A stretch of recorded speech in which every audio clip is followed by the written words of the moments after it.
not dead, he's surely alive. He's living on the inside, roaring like a lion. God's not dead, he's surely alive. He's living on the inside, roaring like a lion.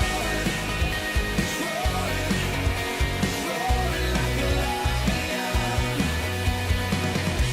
Let hope arise and make the darkness hide. Faith is dead, I need a resurrection somehow. Now I'm lost in your freedom. And this world I'll overcome.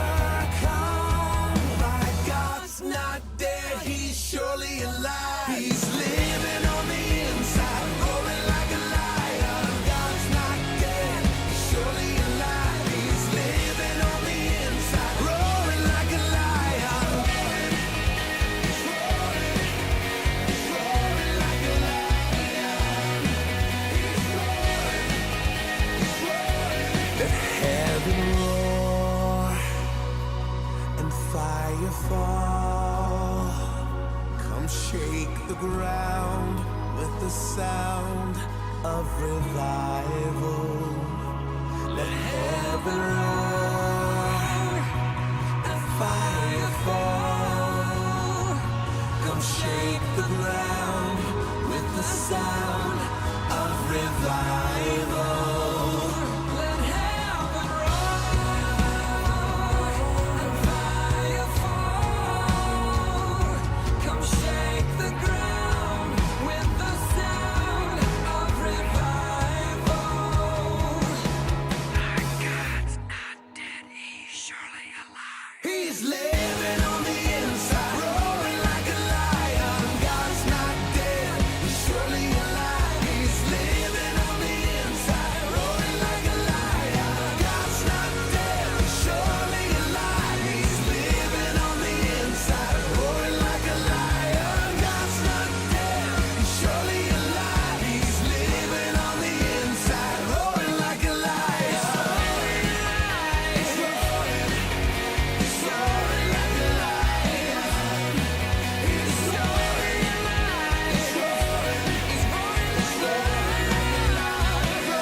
like a lion.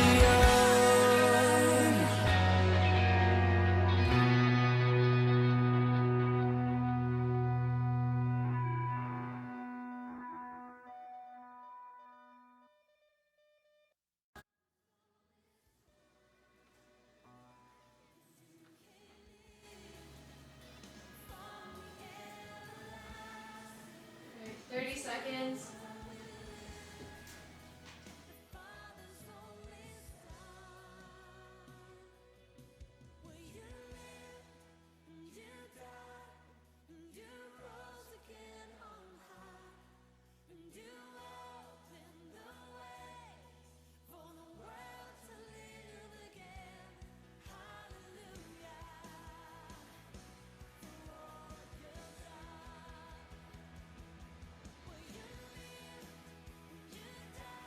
Good morning and welcome to the King's Report this Thursday, October 26th, 2017, 8th year of Chungi, 9th month, 7th day by the heavenly calendar. I'm your host, Hyungja Sean Moon, the second king of Cheongguk. Let's go first to Tim, the agent elder, for our AccuWeather forecast. Tim. Good morning. It's 47 degrees and cloudy at the Cheongguk.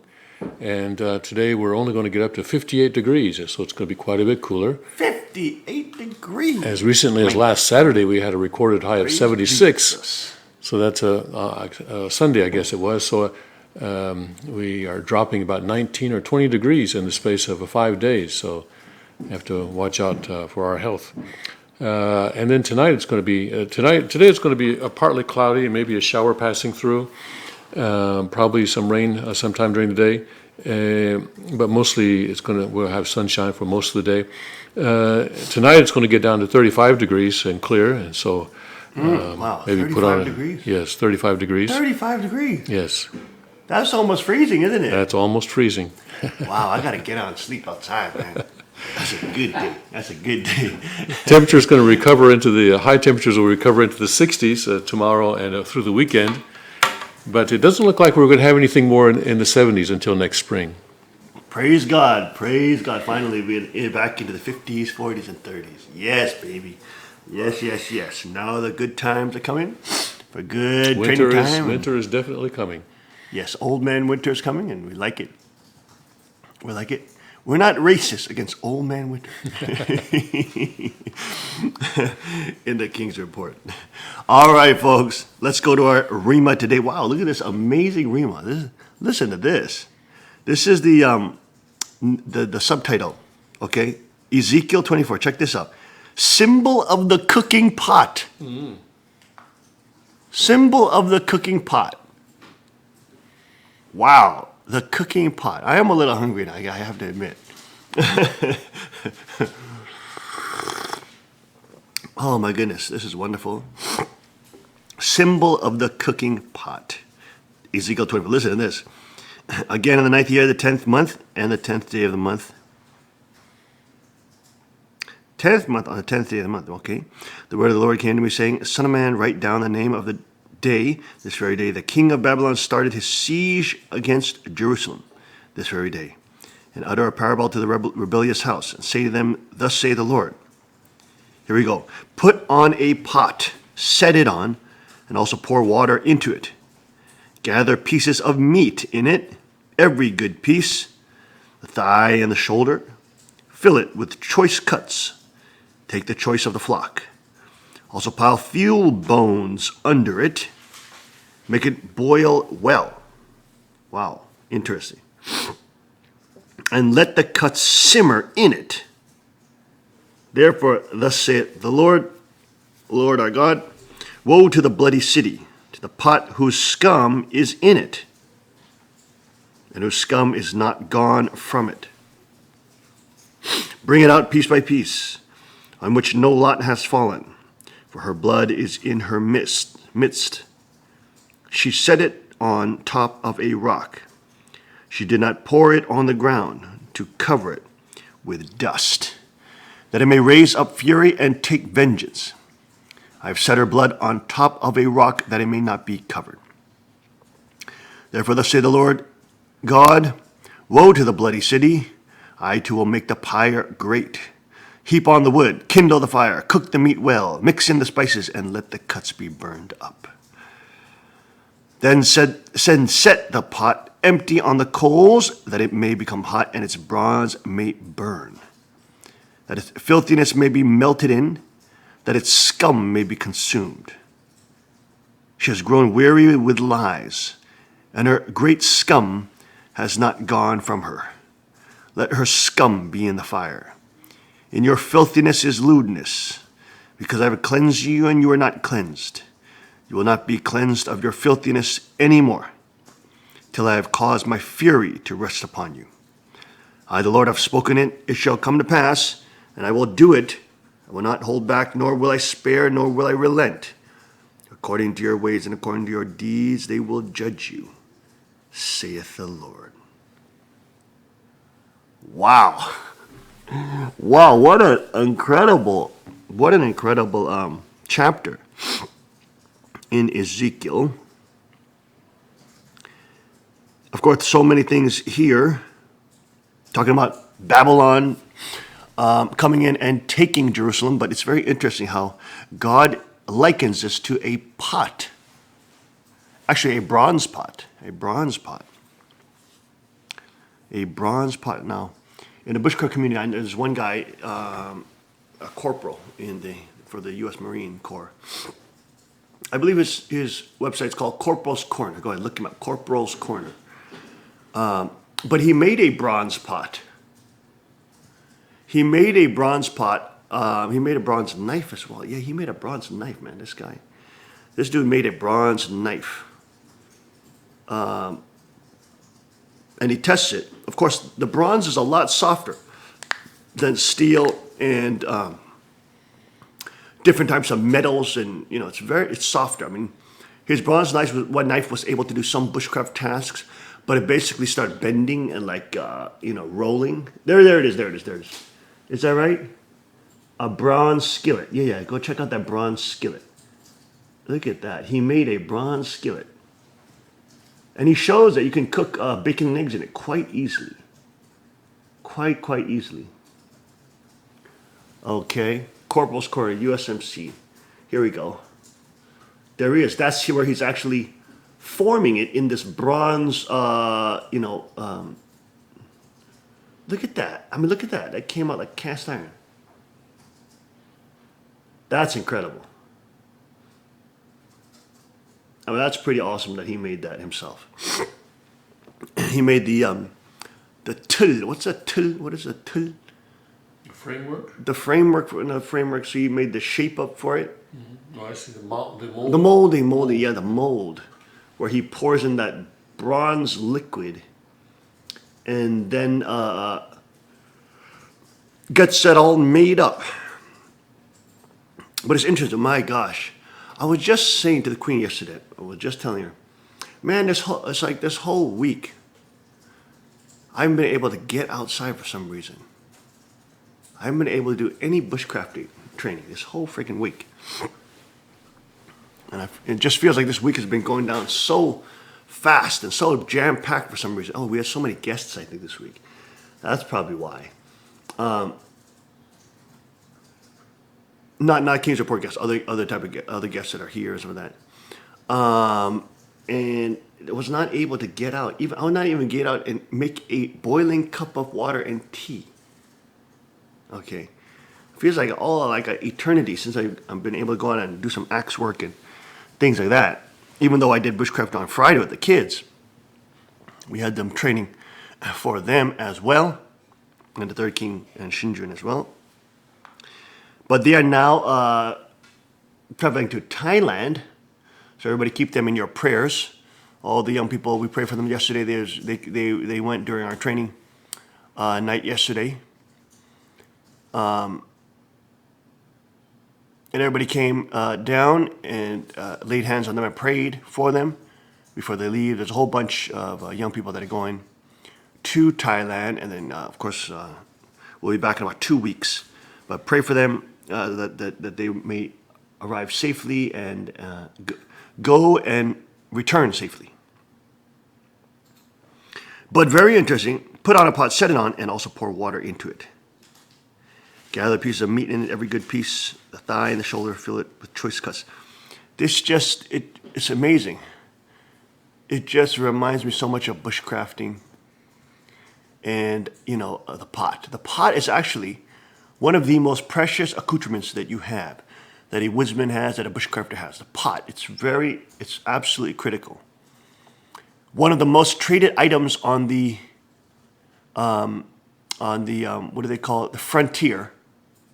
And what they call the trade posts, okay, along the frontier in the 18th century. Okay, this was in the frontier era with the Native Americans and Native American Indians, and the Canadian exploration of the Canadian wilderness as well. Okay, and one of the highest traded items along the trade post was, can you guess it? Cooking pots. That was the most traded items. The Indians were they were interested in rifles and guns, but did you know? Pots were the most interested. They were most interested in pots. Because they could not boil water and disinfect water quickly. They had to use earthen vessels, and you can still boil in them, but you can't put it on open flame unless they be cracking, okay? You have to heat them very slowly and keep them they're very fragile, very, very fragile, okay? If you make earthen vessels, if you make earthen vessels, they take, sometimes you have to rock boil in them, okay? So it just takes a whole load of time. But the Westerners came with these iron pots.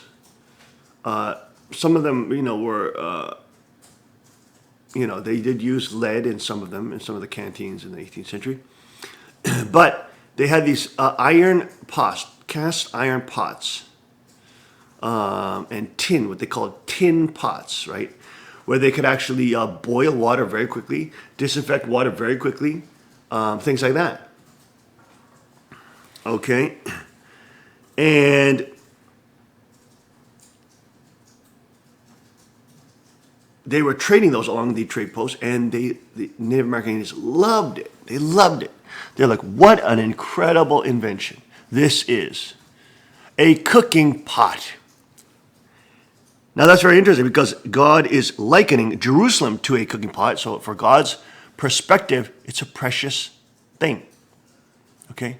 It's a precious thing, which when under God's authority, can cook choice meats and beautiful steaks and beautiful meals and food and feeds the family and is the center of the sort of household, etc. And in the same way, Jerusalem is the center of God's heart, center of God's family, center of God's gathering place. The Jews actually had to gather there for different holy festivities and holy days, holy festival days. So it was literally a gathering place, like a kitchen where the pot is, which the cooking pot sort of represents. But again, it's likened to that.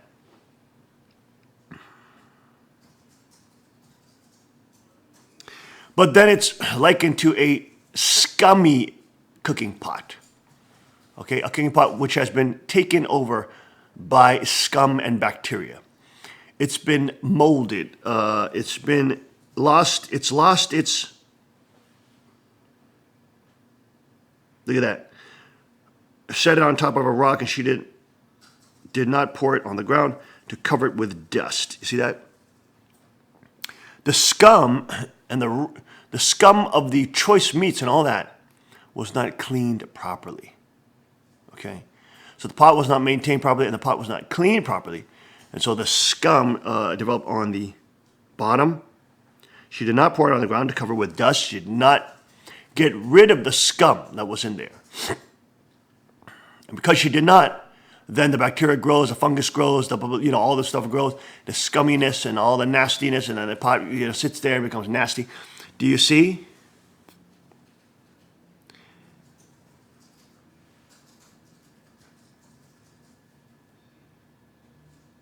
And here God is talking about you have to, when you're dealing with a pot, you have to heap on the wood, kindle the fire, cook the meat well, mix in the spices, let the cuts be burned up.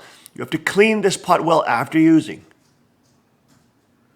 That's a wonderful thing about bushcraft too. The kids who learn bushcrafting, and they learn how to cook from their own pot. Like when families go camping, usually mommy or daddy, especially if they go camping, cook all the food for the family, which is not a good practice.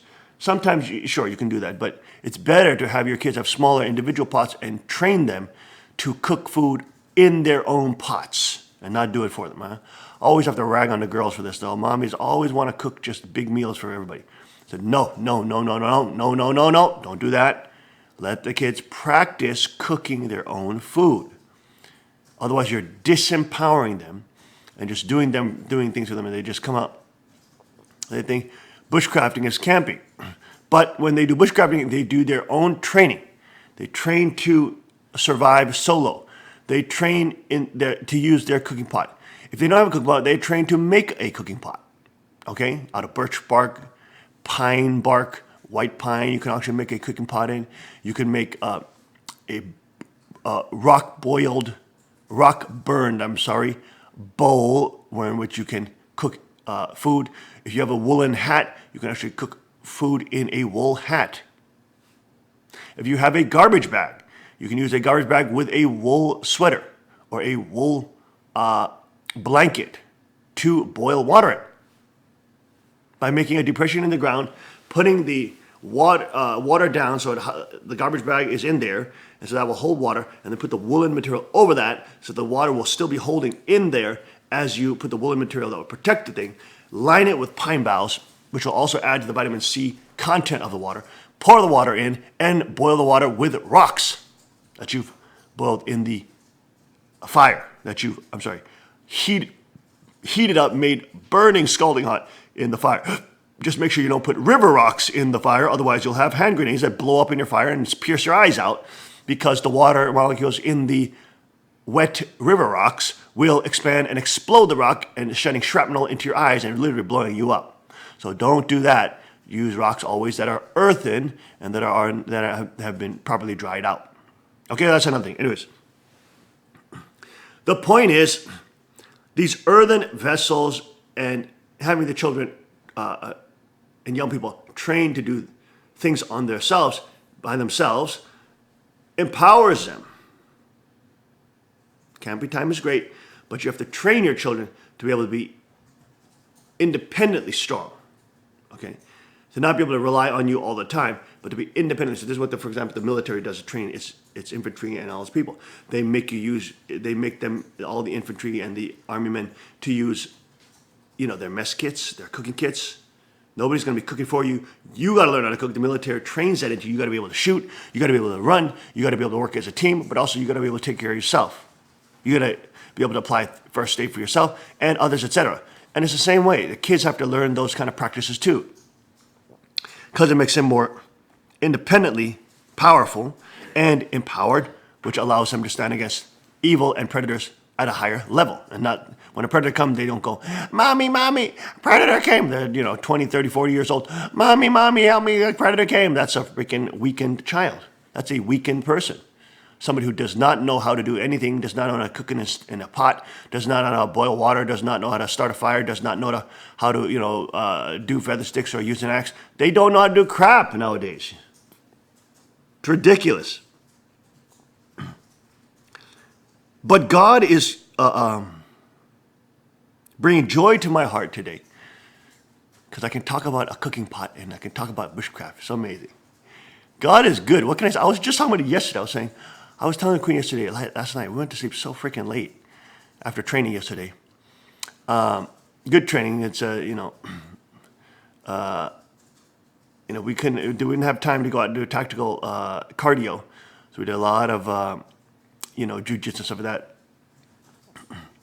And but I was telling you, man, I feel I have no time to go out in bushcraft, and like my bag seems so poor.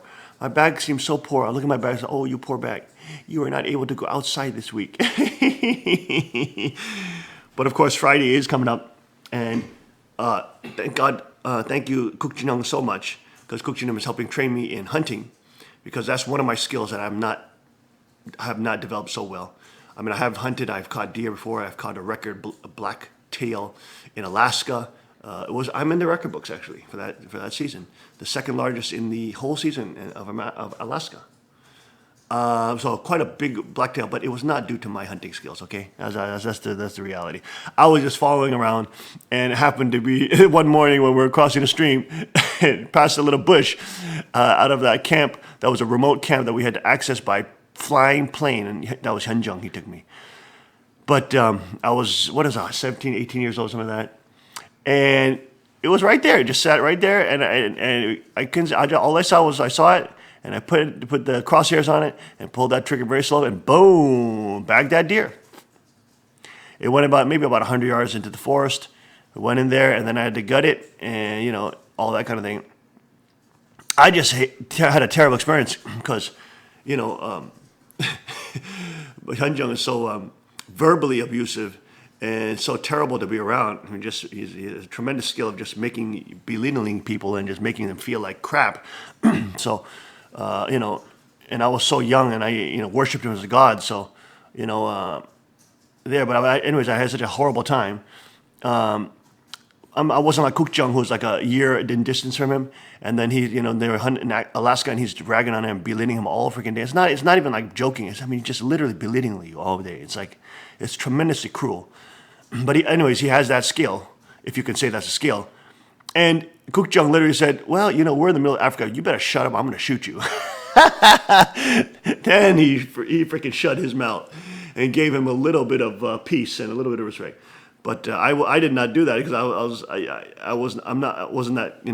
it wasn't the nature of my relationship. I wasn't that close with him in age, so I couldn't even fathom doing that. Now, if of course I would tell him to do that, to go take a hike and freaking go, kiss his own ashtray if he's going to treat people like that. But when I was younger, 17, 18 years old, I was not in that mind state. But anyways, in any case, But we will be going hunting on Friday, and some of the ninjas will be joining me as well in the advanced group to help and to be there for my first crossbow kill. First crossbow kill. I've never done it. Never actually caught a deer in archery season. I know Hyojung has caught a lot of deer in archery season.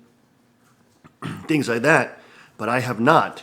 So again, we're not going to be able to go bushcrafting this Friday, but we'll be able to do some hunting hopefully and be successful at hunting. We'll have to see. I don't know. We'll have to see. That crossbow is quite confusing, and we wanted the queen to bag it, but Kukjong felt that the crossbow was a little complex for her, and you only have literally one shot, and then it's over. So she felt a little trepidation about that. So this time I will be taking the deer.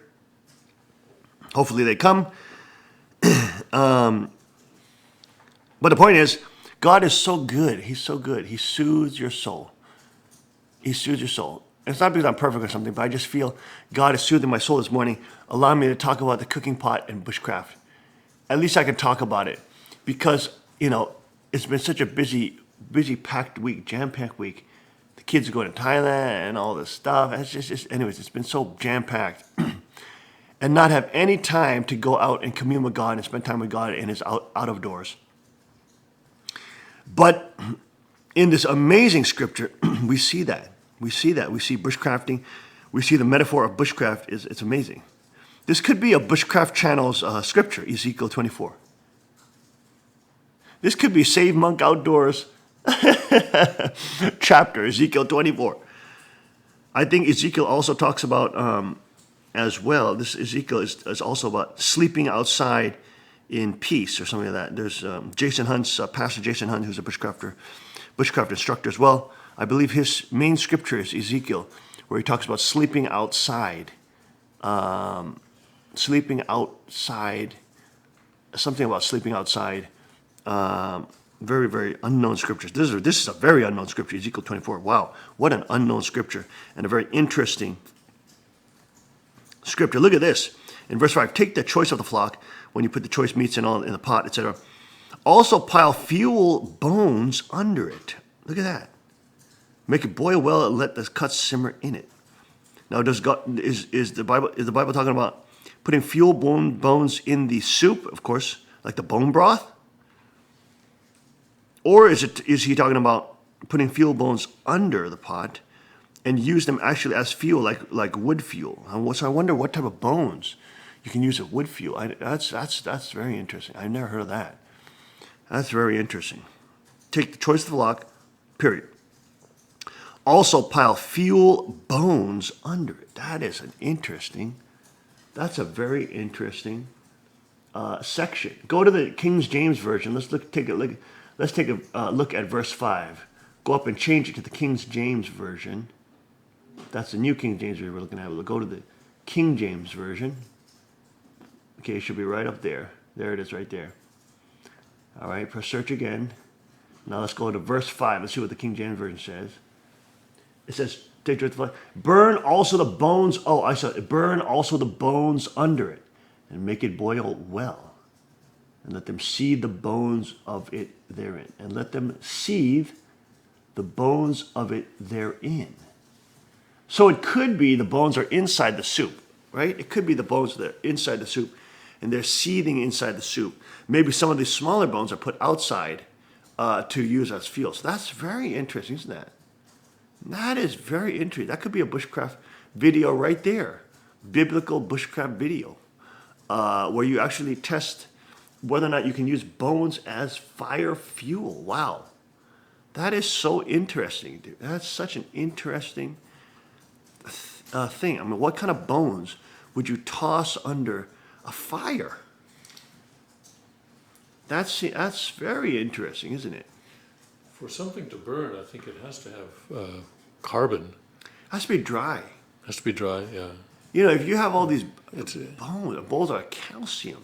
They're like calcium, a mineral. Yeah. They're kind of like a rock. So burning is basically oxidation. You're combining whatever it is that you're burning with oxygen. Yeah, I mean, I don't see how that would actually become fuel. Yeah. It does seem, it said, let the cuts simmer in it. In the King James Version, it seems to be like, let the bones seethe, and it sort of let the bones stew in it. So I could understand that. Traditionally, soups all around the world were made with bone broth because bones were a critical part of nutrition. Okay, and using the animal that you caught. Or a piece of animal livestock that you are brewing. I mean, it was absolutely critical to use up all the nutrients. I mean, in the modern day, we're so sort of wasteful. We don't use all the nutrients. But Koreans, for example, go ahead. The use of animal bone as fuel. Experiments on fire manipulation of bones as fuel demonstrated that animal bones are effective in the act of maintaining lasting combustion. Wow. These experiments have almost always applied to the studies in hunter-gatherer societies in prehistory, even though the use of bones as fuel is also known in historical times. Wow, look at that. The bones as fuel. Sure enough. So maybe they stored the bones after they boiled them in the broth. You know what I'm saying? Get all the nutrient out of them, and then they still kept them around and then use them as fire fuel. That's fascinating. That is a real, experimental archaeological experiment that you could do in bushcrafting. Mm-hmm. That's fascinating. I've never seen that in the bushcraft world. Isn't that interesting? That is interesting. I never would have thought of that, yeah. Using the bones, wow, that's another use of bones. I mean, bones can be used for flint knapping, bones can be used for accoutrements, bones can be used for making weapons and horns, bones can be used to make artwork, bones can be used to make jewelry, bones can be used to make sockets for bow drills, bones can be used for all sorts of different things. But who knew you can use bones? You can store bones and use them as fire fuel. Here on a site called Emergency Preparedness Tips, bones can also be used as fuel. According to some studies, ancient people who live above the Arctic Circle often had a little supply of firewood to use for fire. Above the Arctic Circle, I see. They will add animal bones to supplement their fires. Wow, so they would maybe like in the Eskimo regions. Yeah, bones are no good to build a fire, but they can be easily burned once the fire gets going. Well, that would be the fuel aspect, and that's why the Bible says to also pile fuel bones under it.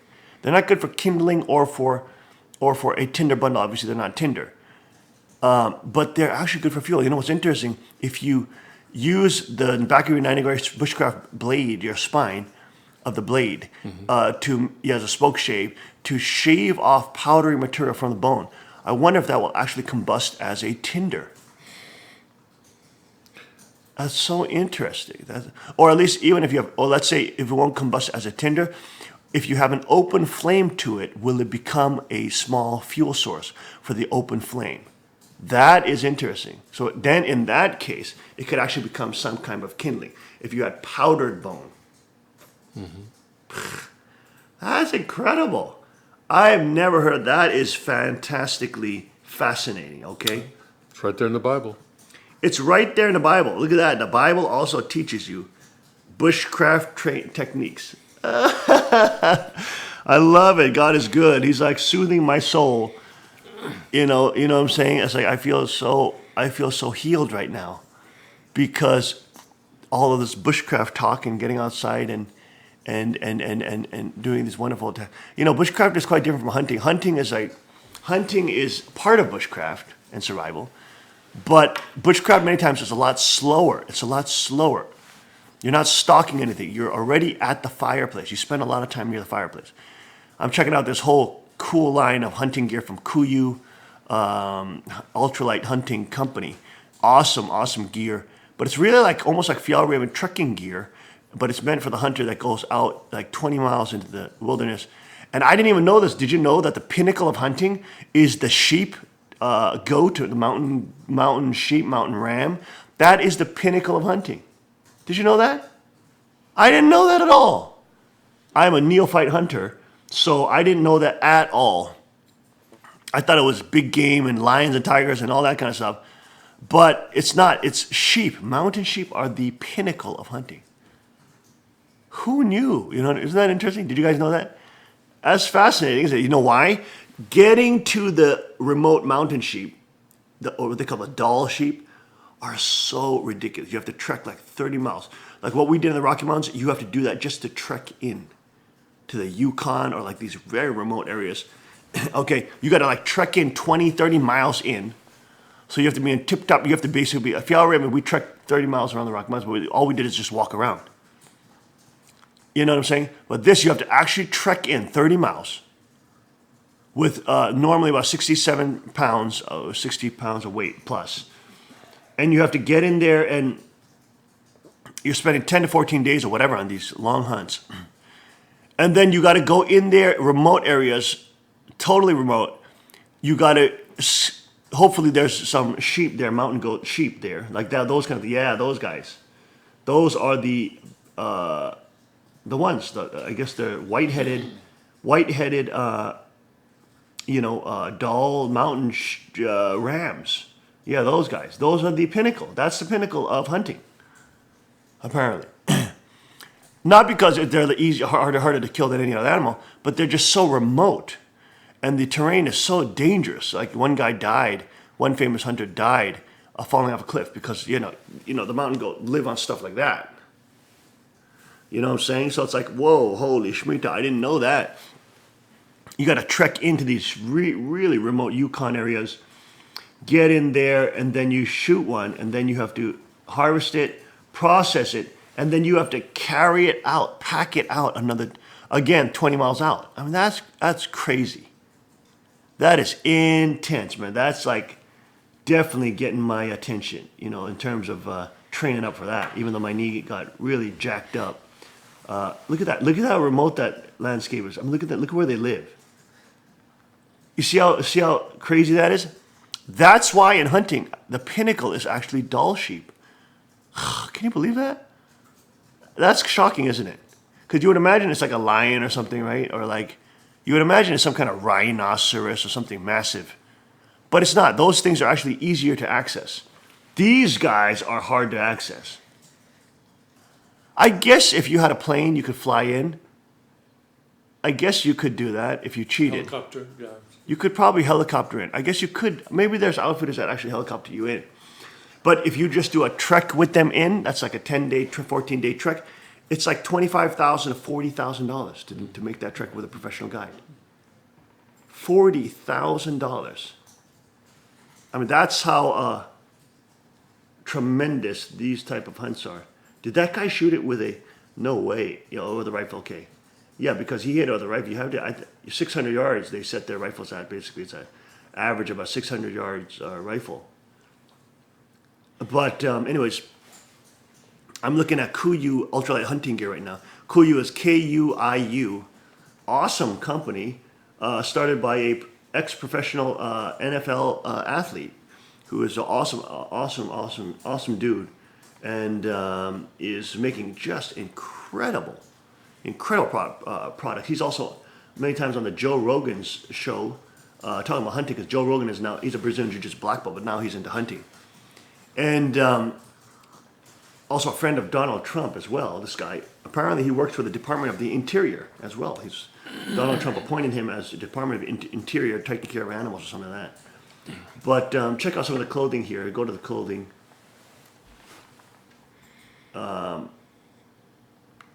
Yeah, so look at his gear. I mean, tremendous gear. And just awesome mountain camo. Very, very cool, man. You see the second king of that stuff, man. That's dope. But anyways, it's a little pricey, but high quality stuff. I think Kyle Yoder is somehow related to this guy. Or something like that. He had a Kuiu backpack when we were trekking the Colorado Rocky Mountains. And he said that somehow he's related to him or something. Anyways, it's his uncle or it's like his cousin, second cousin or something. I can't remember.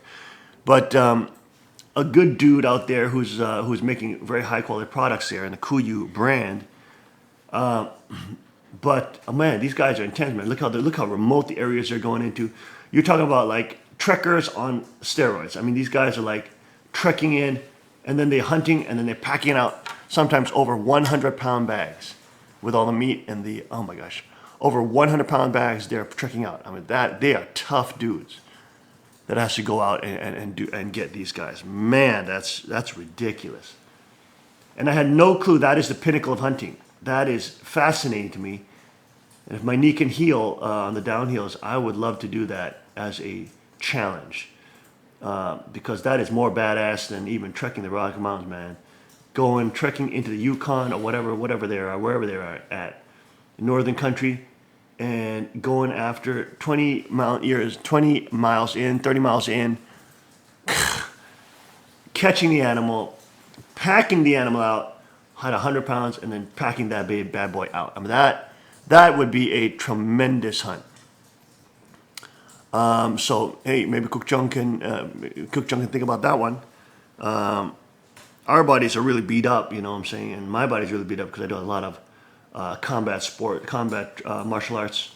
Got a lot of injuries and stuff like that, and they add up, man. I definitely feel them when I go into the wild. So that's why I love bushcraft. Bushcraft, I don't have to hike as much. I don't have to trek. I don't have to trek 30, 40 miles. Bushcraft, you don't even have to. All you need is campfire. You need a campfire. You can practice your survival skills. You can practice your cooking skills. You can practice your firecraft.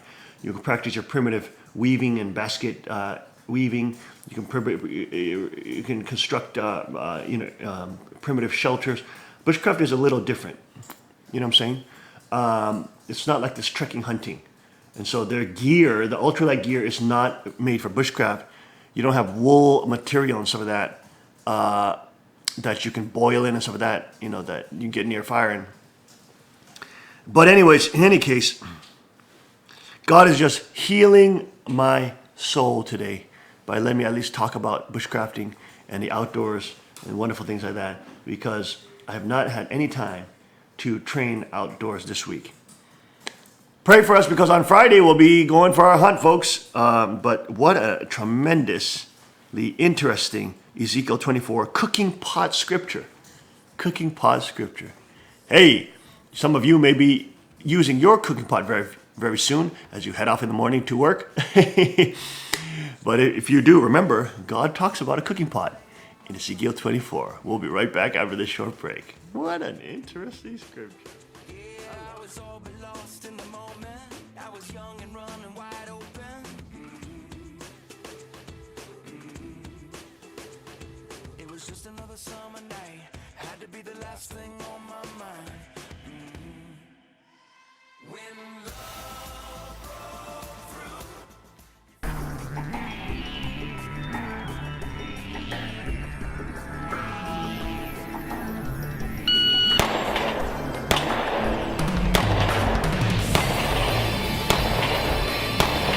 Oh, 6:58.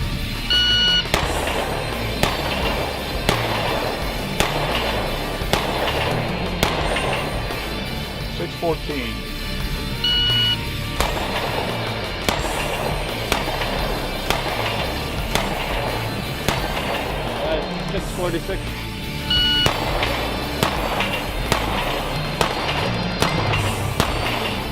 Time, 471. Hello folks, I'm Justin Moon, the president of Carr Firearms Group, and today I've got the PM40 with True Glow night sights, and look at that, Magna porting. Look at that porting on that. This is our standard PM40 with the day sights, but now this model with the Magna porting and the True Glow night sights. What a difference.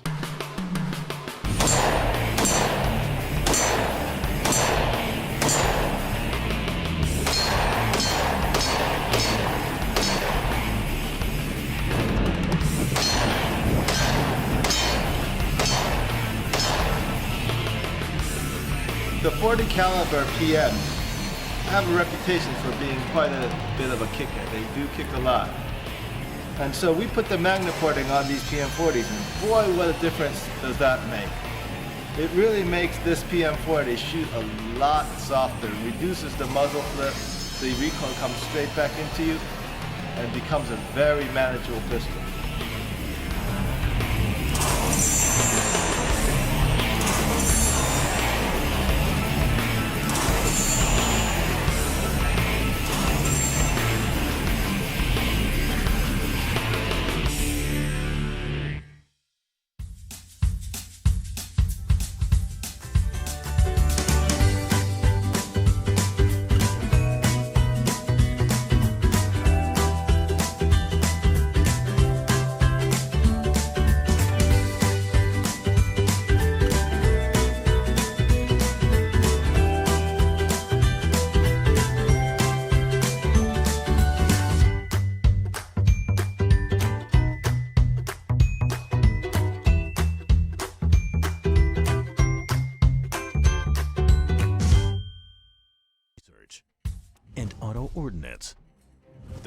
Car Firearms Group.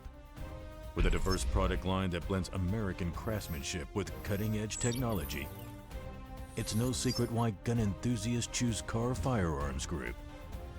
From the Desert Eagle and Baby Desert Eagle made famous by Hollywood, the history of the 1911 and the Tommy gun, to the best in compact concealed carry, Car Firearms Group is not only the first name in personal defense, it's a name that has earned the respect of gun enthusiasts around the world.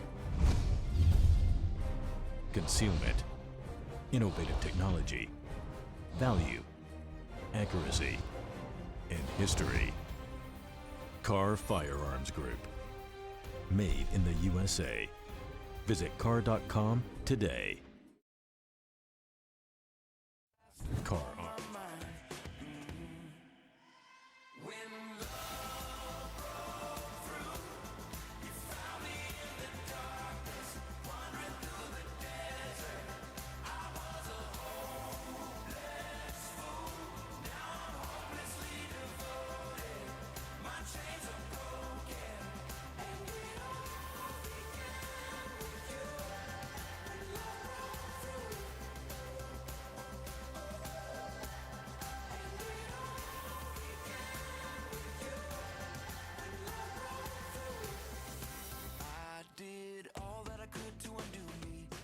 And we are back. Second King, happy in bushcraft scripture this morning. Broadcasting live from Chun Eagle Palace, October 26th. Check this scripture out, folks. Tim found it. Ezekiel 34 and 25. You got your Bible? Open up to Ezekiel 34 and 25. Check this dope ash scripture out. Look at this. I will make a covenant of peace with them and cause wild beasts to cease from the land. And they, the people of God, will dwell safely in the wilderness and sleep in the woods. Woo! That's the bushcraft scripture.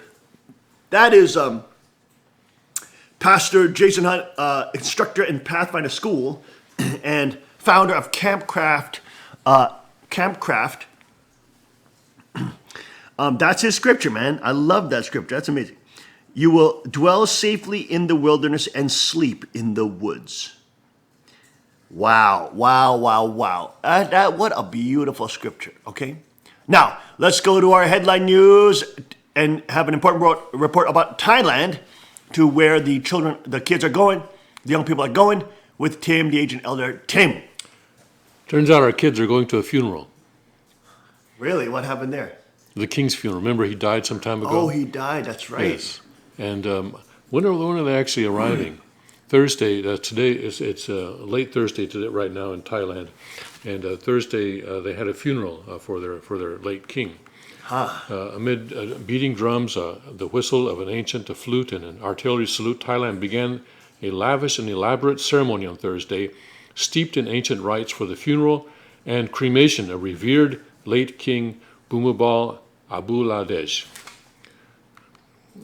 Hundreds of thousands of black-clad mourners I hope they took some black clothing, lined the streets of Bangkok to watch the funeral procession, with buildings on the route draped in yellow marigolds before his cremation. Wow. Mourners slept overnight on thin plastic mats on pavements near the Grand Palace in the Thai capital so they could get a good view of the procession. Quote, "This is the last goodbye. I really love and miss him. It is very difficult to describe," said cheerful Pim Supak Suthin, 42, who traveled to Bangkok from the northern province of Nan.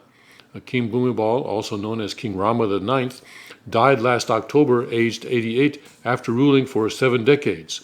He played a pivotal role in maintaining stability during the years of political upheaval and rapid development. Officials dressed in blue and orange removed a symbolic golden urn from the Dusit Maha Prasat throne hall at the start of the ceremony. The late king's body, which had been lying in state at the palace since his death a year ago, was moved to the cremation area on Wednesday night. New King Maha Vajiralongkorn, King Bhumibol's only son, arrived at the Grand Palace. Mahavajiralongkorn. Vajra is, of course, the diamond in the Buddhist mythical lore that one of the gods wields a vajra, a kind of a lightning bolt, diamond rod, a diamond bolt. Okay, go ahead. Vaja Ram Koran presided over a religious chanting as the urn was removed by soldiers and placed onto a golden chariot. Other senior members of the Thai royal family walked behind the urn, which arrived at the royal crematorium early on Thursday afternoon before the evening's cremation. All television stations in Thailand broadcast the ceremony that evoked images of ancient Siam, Thailand's former name. The ancient Thai beliefs dictate that the rites in the funeral ceremony will ensure the late king's return to heaven. The Thai word Sawanakat, which means return to heaven, Return to heaven. is used to describe a monarch's death. Wait a minute, they said return to heaven? Yes. How do they know he's going to be returned to heaven? They believe in Buddhism. They believe in reincarnation. There's no guarantee you'll be returned to heaven. They're saying that he's going to be in the Deva realm. There are 6 different realms. He may be born as an insect next time. In their mythology. That doesn't sound, you see what I'm saying? So I don't know what they're talking about, because in Buddhism, that's not even what they would believe. Okay, go ahead. No, go ahead. Officials in charge of the ceremony said around 110,000 members of the public had gathered near the cremation area, with another 200,000 in adjacent areas in the city's historic center. Wow, so it's jam-packed there, isn't it? Yes. Wow, when are they arriving in Bangkok? They should be arriving. How long is the flight time to Bangkok from? Well, I think they're not taking a direct flight, but they're making at least 1 or 2 couple stops? transfers, I heard, yeah. So then they'll probably take a day to get there, right? Probably, Like yes. 20 When hours did, or so. about what time did they left last night? Yeah, basically a midnight flight. Midnight flight, so they're still in the air. They're still And flying. it's- Okay. The midnight flight, it's been about 6 hours. Right. They're probably still, over Russia, probably, I would imagine. Wow. Yeah.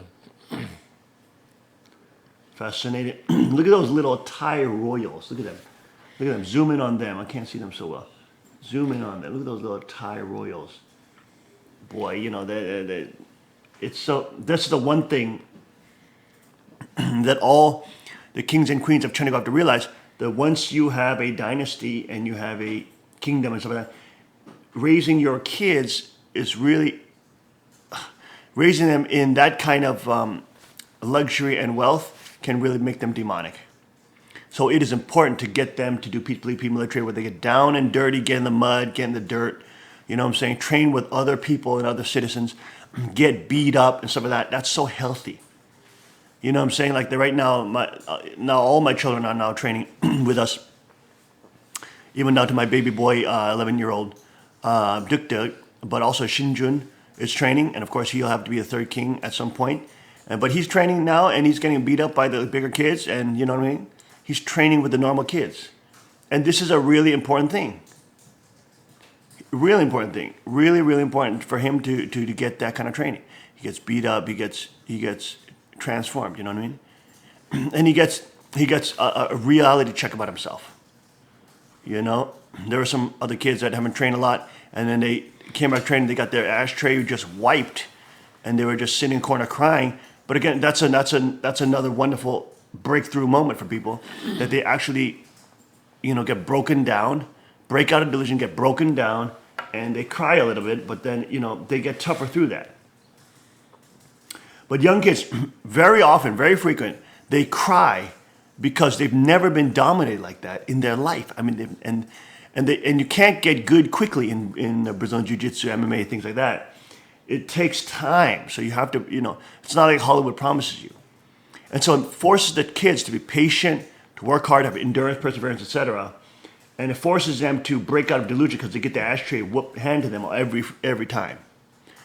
And it's so healthy for them to go through that activity, especially as they become, as the different kings and queens of China become more successful, prosperous, and have prosperous kingdoms which they hand it down to their children. You know what I'm saying? You have to maintain that kingdom culture where you are making your children, grandchildren do peace militia training, getting down and dirty with the people, getting beat up, getting that delusional mentality pushed out of you, So you actually become more real as a person, and by becoming more real, you become empowered. Okay, you understand your limitations, and you understand your weakness and strength, and you understand that you need perseverance to succeed, and perseverance and hard work to get better at anything. And then you have this. Then you learn a spirit of I can learn anything as long as I put a lot of hard work into it. You know, and you learn that at a visceral level, not at an intellectual level, but at a visceral level, right? Like, you know, even the girls, you know, Misha and so that, she was more intellectual. I don't think you were never an athlete, were you? I played tennis. All right, no, that's not even athletic. That's you know what I mean? But now they're getting tougher. You know what I'm saying? They're getting tougher. They got that delusionness beat out of them, choked out of them. But by doing that, and they stick with it, they start keep training, they get stronger. They get to become not only warriors, but they become something that they wouldn't have become without that kind of training. Your life changes. I mean, literally, you become welcomed into the club of sleepless nights and anxiety and beaten up, broken bones, and choke decks. You enter into the superstar club. Oh, what is it? Henzo says you enter into what kind of club is it? And it's you enter into a very elite group of people that have those kind of experiences. But in Chunigok, that will be very democratized. That will be distributed to the whole population, so everybody will be able to have that kind of training. Wouldn't it be great if we are able to, take back local control from the globalists and from the federalists, etc., and get back to sovereignty and get back to the Constitution, all those kind of things? We could be implementing in the public schools, traditional values such as, they used to have shooting classes in public school. Did you know that? Shooting class in the United States. Lisa Ellenson in New Jersey in the 1960s had learned how to shoot a rifle in school. In school. We just had an article the other day about Montana or something like that, where somebody was doing an experiment or something like that, and he did it. Was it an article, or did I see it on a Bushcraft channel? Anyways, I heard a story where in public school they did an experiment where the teacher came in with a rifle and shot like some gelatin or something. I don't know what they were shooting, but they did it in school. Isn't that interesting? Okay, so that still exists in America today. But think about it in our local area, Pike County, Wayne County, and where the kingdom is being built. Imagine if the public school started introducing shooting classes and gun safety classes. That would be good, not only to get new future gun owners and new future Second Amendment upholders, but you would get people who would actually be safe with guns. And so let's say you could reduce the risk of gun hazards in the homes by training the kids at a young age about how to use guns safely. Isn't that interesting? Imagine if we could apply the Second King's bully-proof program of Brazilian Jiu-Jitsu and MMA in school, public school. Then you get all the kids training in the Gracie combatives, in the bully-proofing systems, so that all the kids would be able to become bully-proof, and you could stop school bullying. Not by federal powers, not by some stupid mandate by the federal government putting more, CCTV, video cameras all over the school, where it literally is operated like a prison. And literally, this is what's so interesting. This is what's so sad. Public schools are created by prison designers. Did you know that? The people who design prisons also design public schools, because it's all about controlling that population. It's all about, quote, keeping them safe, when it's really about surveilling and keeping them under control. But public schools are designed by prison designers. Isn't that shocking? I mean, that should alert any parent about the evil nature or the wacky nature of public control schools.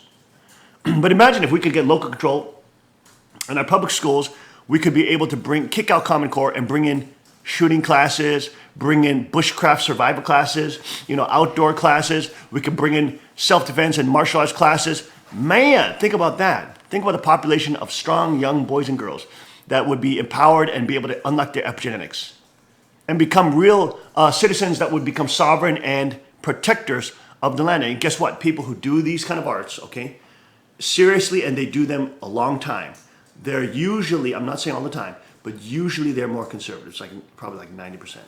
They're more conservative. Almost all of them vote for Trump. Look at Mayweather. He works hard as a boxer, right? He's a #1 boxer, right? And, you know, he may have grown up being brainwashed in the black community, unfortunately, by the liberal Democrats being brainwashed to be a leftist lunatic. But since he's put so much hard work into combat arts, even though it's just boxing, and he's the top of the game, I mean, he loves Trump. He is openly supporting Trump. You know what I mean?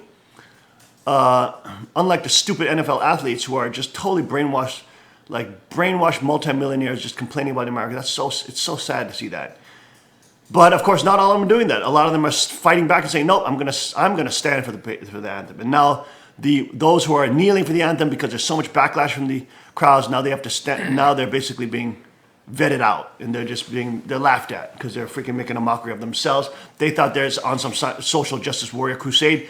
They're jokes, and everybody is spitting on them because they're pieces of arrogant, narcissistic, Hollywood, self-absorbed, multimillionaires in America talking about America's unfair. I mean, they're so ridiculous. You know what I'm saying?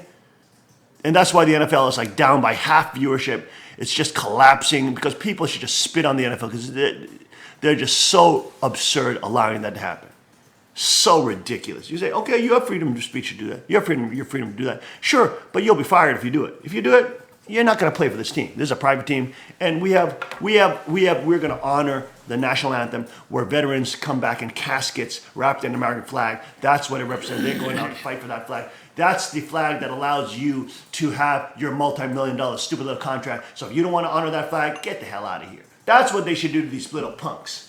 These little brainwashed social justice warrior, Marxist professor trained brainwashed cultists.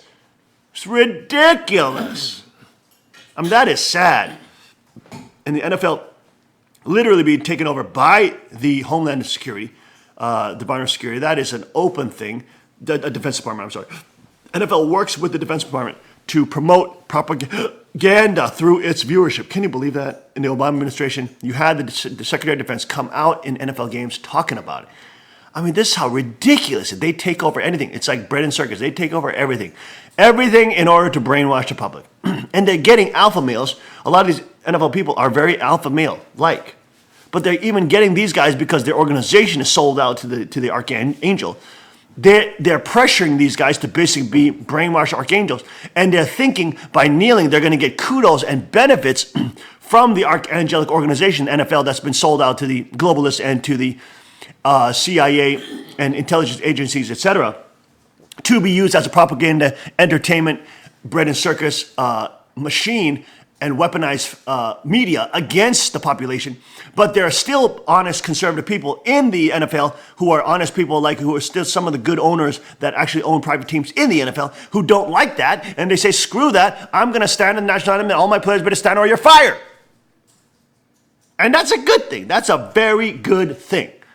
Okay? Very good thing. My goodness, I don't know how I started on a rant on the NFL.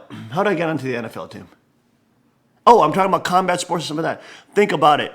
The feminists and Hillary Clinton, all those idiots, were trying to get rid of the socialists and panties. We're trying to get rid of wrestling, probably the most powerful sport, I mean the most important sport for a young boy or a young man to do. I mean wrestling, I'm talking combat, okay? Your first glimpse into combat, you know what I'm saying? As a warrior. I mean your first glimpse. Think about it. You know, and girls never do it. I mean, think about it. Even Mish, what are you, in your 20s? She never wrestled nobody. Girls don't wrestle nobody. You know what I'm saying? But like through the combat training, she's got to learn how to wrestle. She's got to like take people down. She's got to learn how to choke necks. She's got to learn how to take people's back. You had a good training with the queen the other day. Did she beat you up a little bit? Misha's been working hard. These kids have been working hard, you know. I'm telling them, make sure you bring your belts. Because you may get a stripe, okay? You may, nothing's guaranteed. You got to earn it, but the ninjas may earn stripes, so make sure they bring their belts to training. If you don't bring your belt, you get 800 push-ups. No, I'm just, what is it, 200? I think it's 200 push-ups. We all agree upon 200 push-ups, okay?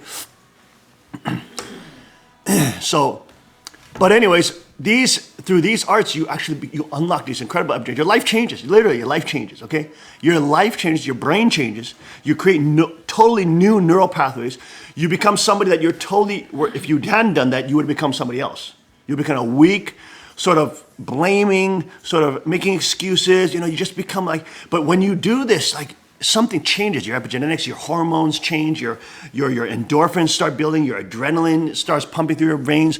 You know what I'm saying? You become your neural passages start changing, because even after 21 days of new habits, your neural pathway starts reforming.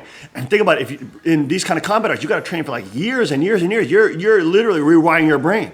Your whole brain is being rewired. You're like becoming a totally different species than a normal person who does not do this training.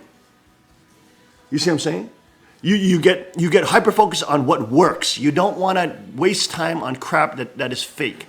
You want to go to the reality of what works. And that's why, in the end, people who study these kind of arts, you can appreciate Christian culture in the end. Because you can see it works. Even Stefan Molyneux, who's an atheist libertarian, has to admit that it's Christian culture and Christian ethics that keeps capitalist society relevant. Because as soon as it becomes secularized and as soon as it becomes atheist, it has no backbone or ethical, moral force to stand up against radical systems like radical Sharia law, Islam, etc., you name it. It doesn't have any moral power. And it becomes sexualized and it becomes sexually deviant because it doesn't have any restrictions on sexual conduct, especially atheists. So thus sexual mores start collapsing, which then collapses society in general. And then it collapses capitalism. Do you see what I'm saying? And brings in the wave of communism. You see, even Stefan Molyneux praises Christian culture, even though he's not Christian, because he is interested in what works. And Christian culture works in providing peace, prosperity, and security for men, women, and children. The most vulnerable classes, especially children and women, become most prosperous in Protestant Christian ethic-based morals and society. Did you know that? So by training these kind of arts and getting infatuated with what works, you can even find God. Look at this. You can even find God through the training, because in the end, when you look at political systems, not only fighting systems, but political systems, you see that it is Christian-based ethical system, which then combines with free market, which then creates the most prosperity and the most naturally moral culture, where morality is incentivized, okay? And so people are generally much better. And compared to all the different ancient civilizations, which are crap, oh my gosh, talk about tyranny, dictatorship, fascism, you name it, communism, all that is just centralized demonology, which in the end gives Satanism its platform to actually thrive, rape children, destroy children, prostitute women, you name it, by the use of force. And in the end, that is what the devil does. The first pedophile, adulterer, murderer, and killer. We'll be right back after a short break. Stay with us on the King's Report.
this world I'll overcome. My God's not dead, he's surely alive. He's living on the inside, roaring like a lion. God's not dead, he's surely alive. He's living on the inside, roaring like a lion. He's roaring like a lion. Let hope arise and make the darkness hide. My faith is dead, I need a resurrection somehow. Now I'm lost in your freedom. And this world I'll overcome. My God's not dead, he's surely alive. He's living on the inside, roaring like a lion. God's not dead, he's surely alive. He's living on the inside, roaring like a lion. He's roaring like a lion. He's roaring. Let heaven roar and fire fall. Come shake the ground with the sound of revival. Let heaven roar and fire fall. Come shake the ground with the sound of revival. Let heaven roar and fire fall. Come shake the ground with the sound of revival. God's not dead, he's surely alive. He's living on the inside, roaring like a lion. God's not dead, he's surely alive. He's living on the inside,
and fire fall.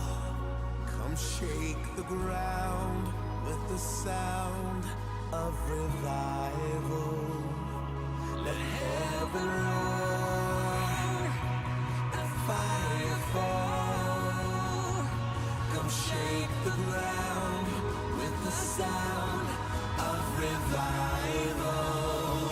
Let heaven roar and fire fall. Come shake the ground with the sound of revival. God's not dead, he's surely alive. He's living on the inside, roaring like a lion. God's not dead, he's surely alive. He's living on the inside, roaring like a lion. God's not dead, he's surely alive. He's living on the inside, roaring like a lion. God's not dead, he's surely alive. He's living on the inside, roaring like a lion. He's roaring like a lion. He's roaring like a lion.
And we are back. Welcome back to the King's Report this Thursday, October 26th, 2017. Let's now get back to our headline news. Top news on drudgereport.com. Tax push now. On the left section, 5 women accuse journalist Mark Halperin of sexual harassment. Wow, Hollywood is not collapsing, but all the power structures are collapsing due to the sexual harassment pedophile scandals that are now sweeping the elite classes. And that's exactly what we said would happen. Once the pedophile networks, which are the key, you understand? The pedophile networks are the key to holding all of Satan's networks and secret societies together. They're all held together by the secret of pedophilia. Okay, and sexual deviance. That's how they're held together. Skull and Bones, for example, when they initiate their new initiates, seniors in the classes of Yale, that then go on to become successful politicians and business conglomerates and colluders with government, etc. What happens? They make them do sexually deviant things, and then they catch them on film with it, and then they have that as a blackmail tool for the rest of their life. So you sold yourself out to Satan, basically you going into sexual deviance and doing it, and then they film you do it, catch it on tape, film you having sex with little prostitutes in hotel rooms. They always catch something on you. That's quite common in Washington, D.C., actually, to control politicians, is that they are called honey holes, honey traps. And they trap them with honey, which are hot girls. And by giving the politician a hot girl or whatever, if they're a gay, then a hot guy, whatever, and have them have sex with them, the girl, the prostitute, plants all these cameras all over the place in the hotel room, getting film of the politician having sex with her.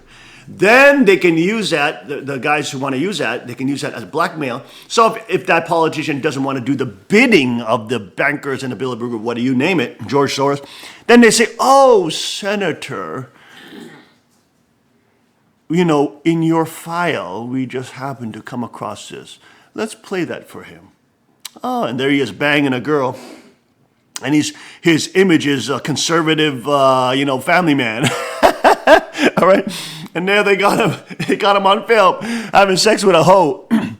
And he's like, and they're like, we wouldn't want to let this get out now, would we? So make sure you sign, referendum piece, blah, blah, blah. Or, make sure you sign that piece that allows George Soros to have access to this or that. You know what I'm saying? Whatever it is. That's how they This is just like the oldest blackmailing trick in the book, okay? It is like goes back centuries and millennia. This is the oldest trick in the book, all right? And as you become more powerful, you will have other opposition groups and evil groups try to seduce you and send honey holes your way, honey traps your way. You have to understand that. That is just a piece and parcel of the game once you become a king and queen. You have to understand honey traps are going to be sent your way. Not only by spiritually, I'm talking about literally people who want to destroy you will send you honey traps. Okay? I remember even when I was in the New Yorker, and we were there because we were attending the service at Love and Life Ministry with Angela there, and when she was still pregnant. Anyway, don't even get me started on that. It's just, oh my gosh, so ridiculous. But anyways, we were there, and then we're in there, and then we're during the praise and worship section, which was in that praise and worship. They have all these secular songs, which is not praise and worship at all. Anyways, so they're singing these songs, and then this girl who's clearly not a member, and looks like a prostitute. I mean, she looks like a prostitute. And she comes up to me behind, there's a huge crowd there. And she comes up to me and she says, come here, follow me now. Thinking that I'm this weak little beta male, that because some girl speaks to me forcefully, I'm going to be like, oh, okay. I mean, these women are so freaking stupid. You know what I'm saying? Just because I was nice doesn't mean I'm a beta male. Nobody, people didn't know my fighting ability, but just because I'm nice doesn't mean I'm a beta male. Anybody who knows me knows I'm quite alpha, but I'm, of course, very loving and compassionate too. I'm very kind as well. You know what I'm saying? So it's like, it was a joke. And I just looked at it and said, no. You know what I'm saying? That was clearly a honey hole. You know what I'm saying? Because that girl was basically, who looked like a prostitute.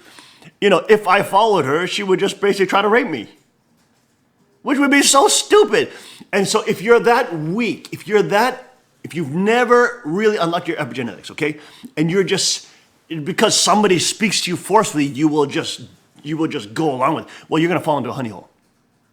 That's why the best defense for when I see Junie and the younger kids, etc., the best defense against that is these kind of combat arts, which makes you say no. You have to stand up against your opponent, right?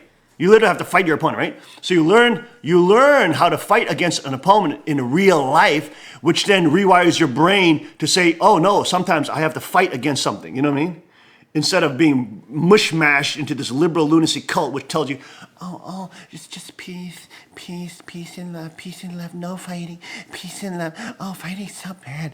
Oh, we have, that whole thing in the schools. Oh, zero tolerance policy in school. What are you talking about, man? Kids gotta be able to fight. Kids gotta be able to fight to become mature. What is a zero tolerance policy? What the hell is that? That's a way to legitimize getting rid of combat sports. That's a way to legitimize getting rid of wrestling. That's a way to legitimize getting rid of Brazilian Jiu-Jitsu being taught in the schools. That's a way to legitimize zero tolerance policy. Are you kidding? Zero tolerance policy for violence? Violence is extremely important for education. to learn how to become a strong, powerful human being. You have to learn how to control violence.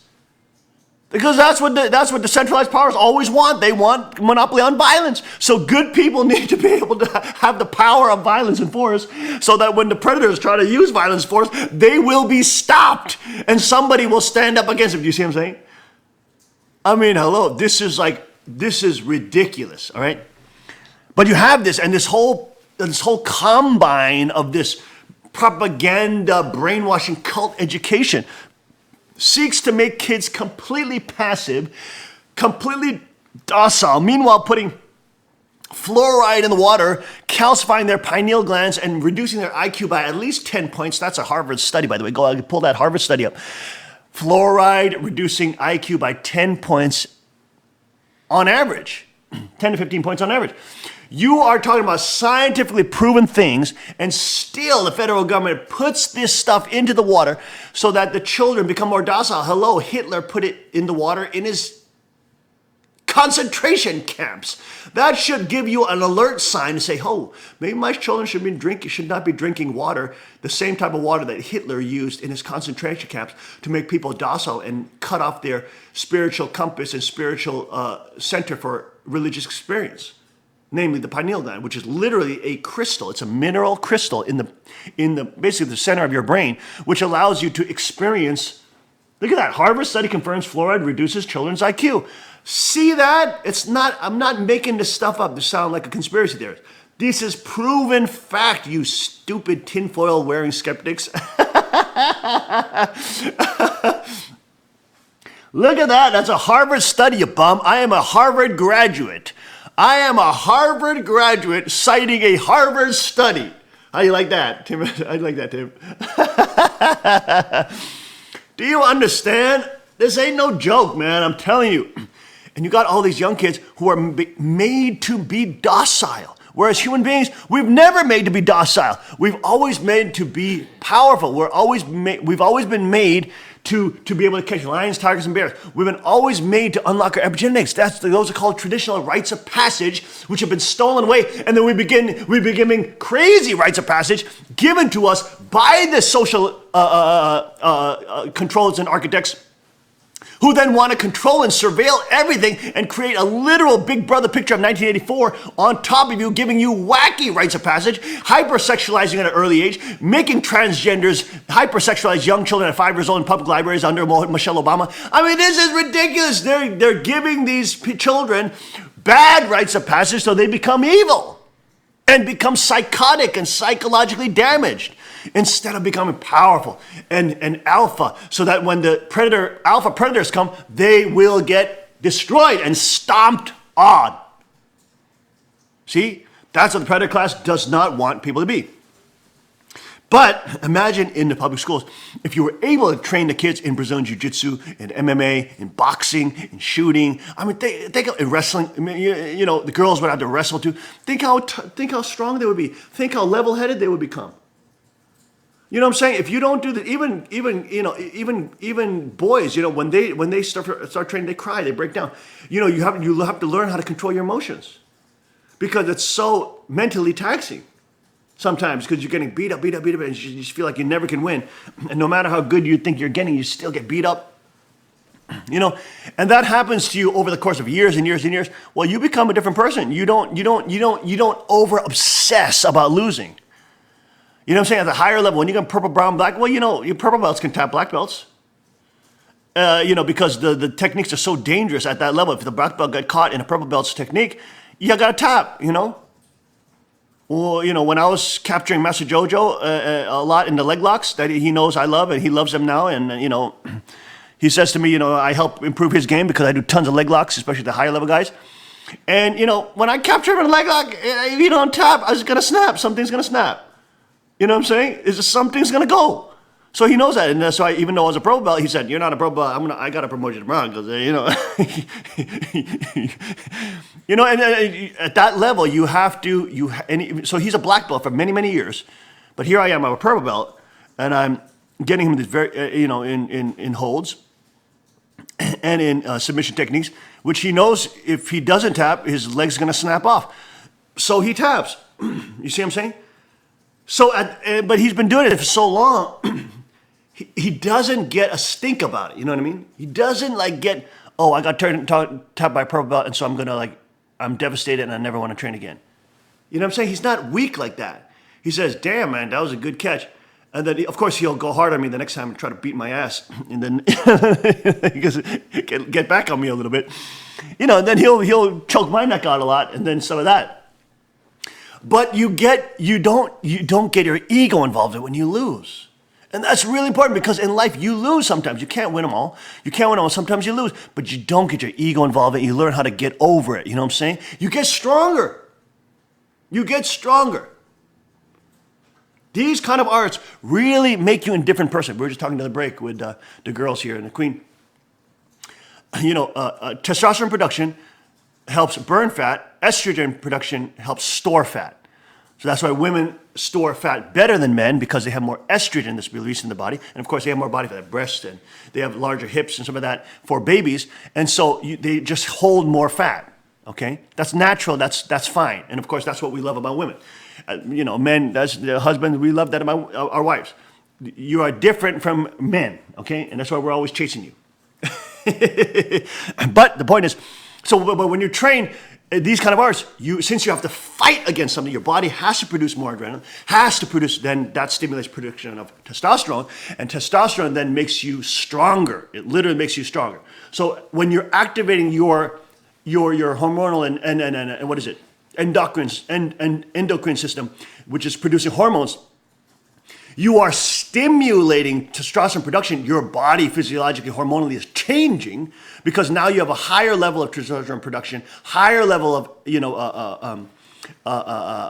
endorphins that are being released into the bloodstream. So you yourself physiologically are changing. On top of that, your neural pathways are being reformed because your thinking patterns change.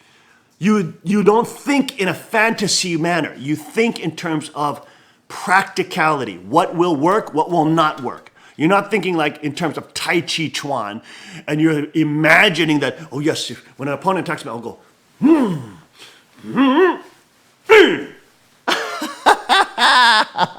Are you kidding me? You're gonna go, Are you freaking kidding me? By the time you get off one hit, which is not even that powerful, hitting somebody in the back of your palm, not even that powerful, by the time you do that 3 different motions to hit somebody, you'll have a boxer go, bam, bam, bam, hit you already 3 times. You're done. You're freaking done. And that's why that MMA guy in China, go ahead, pull that out, whoop that Tai Chi Chuan guy, because he lives in fantasy land, you see? His brain is wired for fantasy.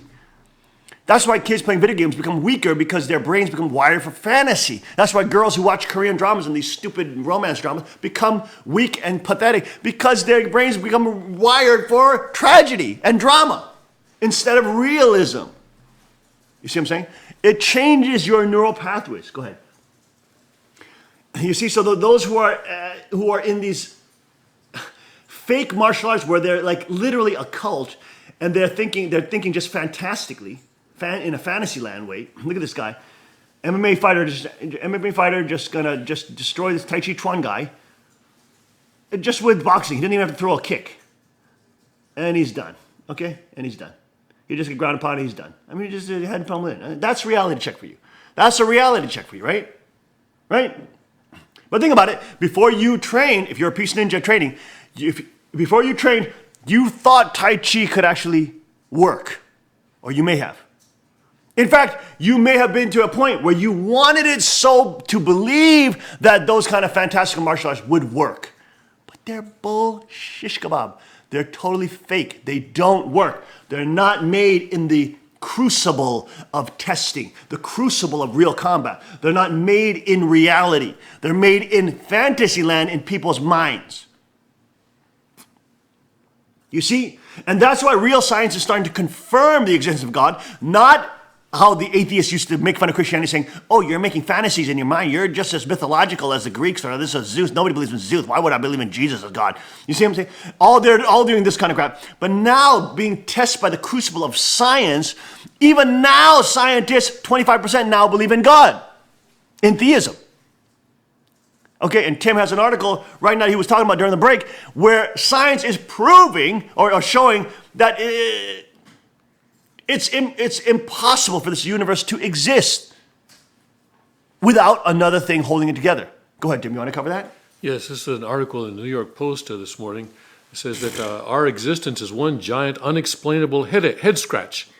The universe shouldn't technically exist, according to top scientists who have spent their careers trying to figure out how the beginning of everything didn't immediately destroy itself. Exactly. The current model for the birth of the universe predicts that equal parts of matter and antimatter were produced by the Big Bang. But since matter and antimatter are identical except for their opposite electrical charges, they annihilate each other, a reaction that fuels the Starship Enterprise on Star Trek. When the two collide, they combust Trek. in a violent eruption, meaning Who the heck watches Star Trek, man? You got to be like a super nerd to watch Star Trek. Yeah, I'm not a super nerd. You watch Star Trek? Meaning, Isn't that a mortal sin? in college, we used to spend hours in our dorms watching Star Trek. What are you talking about? That was my a big part of goodness. our college education.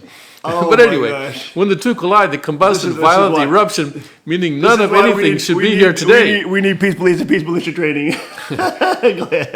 Researchers at CERN, the European Organization for Nuclear Research, have been looking for any type of variation between matter and antimatter that would have allowed matter to dominate and explain how you're reading this right now or listening to this right now.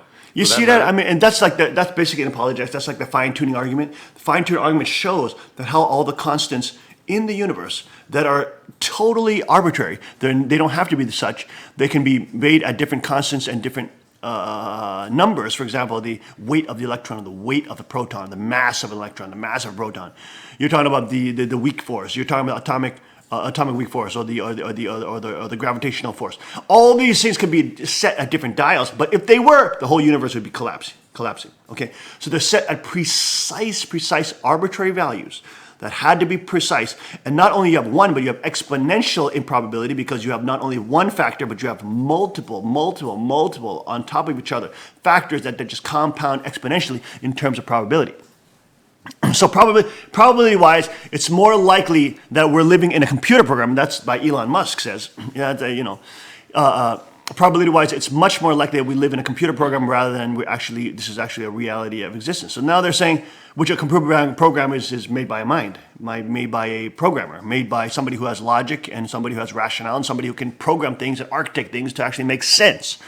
And that's why scientists, the more they dig into it, the more they study, and they spend their whole life trying to disprove God. But in the end, they have to say that maybe there is an intelligent mind, an architect that has controlled all this mathematics, all these constants that are precisely fine-tuned.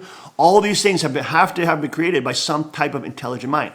Even Michio Kaku, I think he used to be an atheist, but now he's come out saying, no, I actually believe that there's some intelligent mind that is coming out. That's coming out now out of the top levels of science because you can't get around it. You can't get around it. God is the creator. And it's interesting that even the order of creation in the Old Testament, these people who would know, they don't have access to telescopes. They don't have access to neutron, microscopes or whatever they call it. Neutron, what is it? Cyclones and whatever. Cyclone technology, whatever it is. That they have the things that are at CERN, but they are talking about in the Bible things that come out in creation in the order that things are manifesting. There's a whole. I think one time at Freedom Society, Cook Chung showed a video on that, on a scientist that goes through the different levels of creation and shows how they're actually consistent with what we're now discovering about science and how the universe was formed. But anyways, that's another issue. The point is, you can't run away from it. Wonderful thing about this is what when I watch Stefan Molyneux, even though he's an atheist, I'm very hopeful because you can see people who even want prosperity in terms of social, not engineering, but in terms of social systems and looking and studying social systems. They see that you need to have a system which what's the word? Which mitigates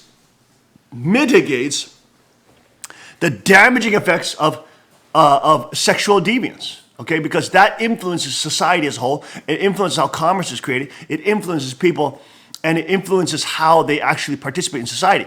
That's why the communist nations always trade political freedom with sexual freedom because they want to get the young people hypersexualized, expending all their energy in sexual addiction, rather than become politically active about unlocking their epigenetics and fighting for power. You see what I'm saying? They don't want competition for power. They want a whole class of new generations of people that are just hypersexualized.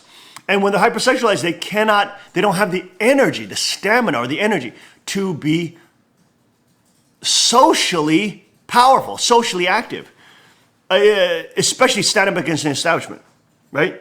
But when you have sexuality within the confines of marriage, within the liberating confines of marriage, then you have sexuality that is put in its proper place, and it still can flourish and produce children, but it flourishes in a state of a contract and promises and ethics and in a contract with God, the Creator. And so thus it creates a responsible synastry where men are trying to take care of their wife is taking care of their husband, and the children respect their parents. You see what I'm saying? And that cycle of respect and love is perpetuating, and then you have many units of that, and then they freely associate and freely trade with one another to produce service for one another and to help one another. But it's all done with ethical groups and ethical units that are trading and participating with one another, and thus that society can become prosperous. When that breaks down and you have all the sexual deviants, you have people that are trying to do business, but they're raping children and torturing them and killing them at night for fun and satanic rituals, and then they're going to work and do contracts. Well, at some point, you're going to have some devastating effects on the people who are operating in such a manner. Devastating effects. Because they're involved in the business and the sexual deviance of destroying people when they're trying to pretend that they're in actual business of serving people. Whereas a Christian ethics teach you to serve people and not exploit people and not, rape children and do satanic worship, eating and cannibalizing people and destroying, vulnerable men, women, and children. It teaches you to love them, to serve them, to want to build them up, to want to help them become powerful in God. You see what I'm saying? And that creates an ethics. It creates a moral atmosphere. It creates a moral ethos. We can call it in the Greek language or the Greek vernacular. The ethos. It creates the ethos of goodness, which then promotes one another, serving one another, and promotes one another living for the sake of one another and trying to serve your customers well and make other people happy and try to empower other people and try to help their lives, etc. And then you have a benevolent cycle. And you have even top atheist philosophers like Stefan Marley who actually don't say that they're not Christian, but then go off and say, I have to deeply think about this because it's Protestant Christian society that creates the best societies. Because it creates the ethical framework for it. We'll be right back. Stay with us. When I can't see beyond my doubt, the silver lining. When I've almost reached the end, like a flood you're rushing in. Your love is rushing in.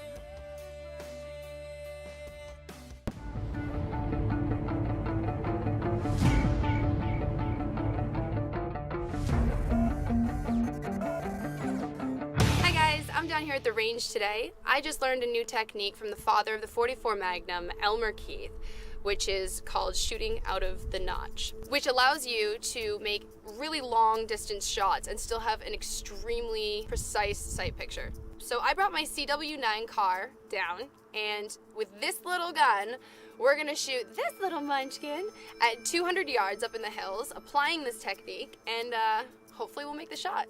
To apply this technique, instead of using the blade of the front sight lined up with the top of the rear sight, I'm going to take the dot of the front sight and raise it up so that it's out of the notch, but I'm still going to keep the front sight on my target. Bringing that front sight up like that is going to compensate for the bullet drop over that excessively long distance with just this little gun. So if applied right, we should be making contact. Let's see how it goes.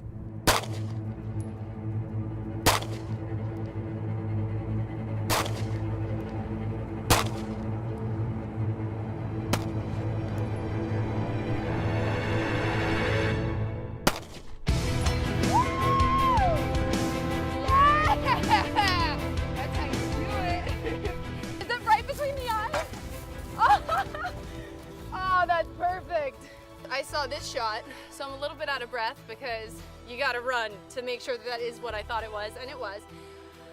So while making this shot, from that distance with these white dot sights, it literally would cover the entire target. You couldn't see what you were shooting. So using the Elmer Keith technique, you were able to raise it out of the back notch. I can't breathe. Out of the back notch, allowing you to keep your accuracy, aim, and also still see the target, which is key because it was a hard shot, not gonna lie. But yeah, it went great, and Elmer knows what he's talking about. And for such a small gun to be able to take that hit, I'm very impressed with this. All right, guys, be sure to like and share, and I'll see you out on the range. That was awesome. Hey, can I try that one? Yeah, let's see with the 380. Does everybody have eyes and ears?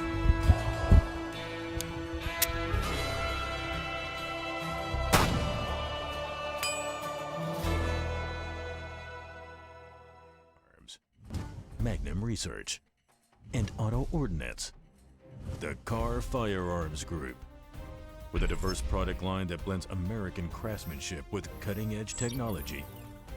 It's no secret why gun enthusiasts choose Car Firearms Group.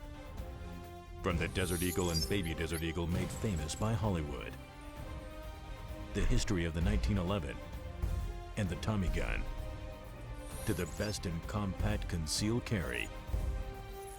Car Firearms Group is not only the first name in personal defense, it's a name that has earned the respect of gun enthusiasts around the world.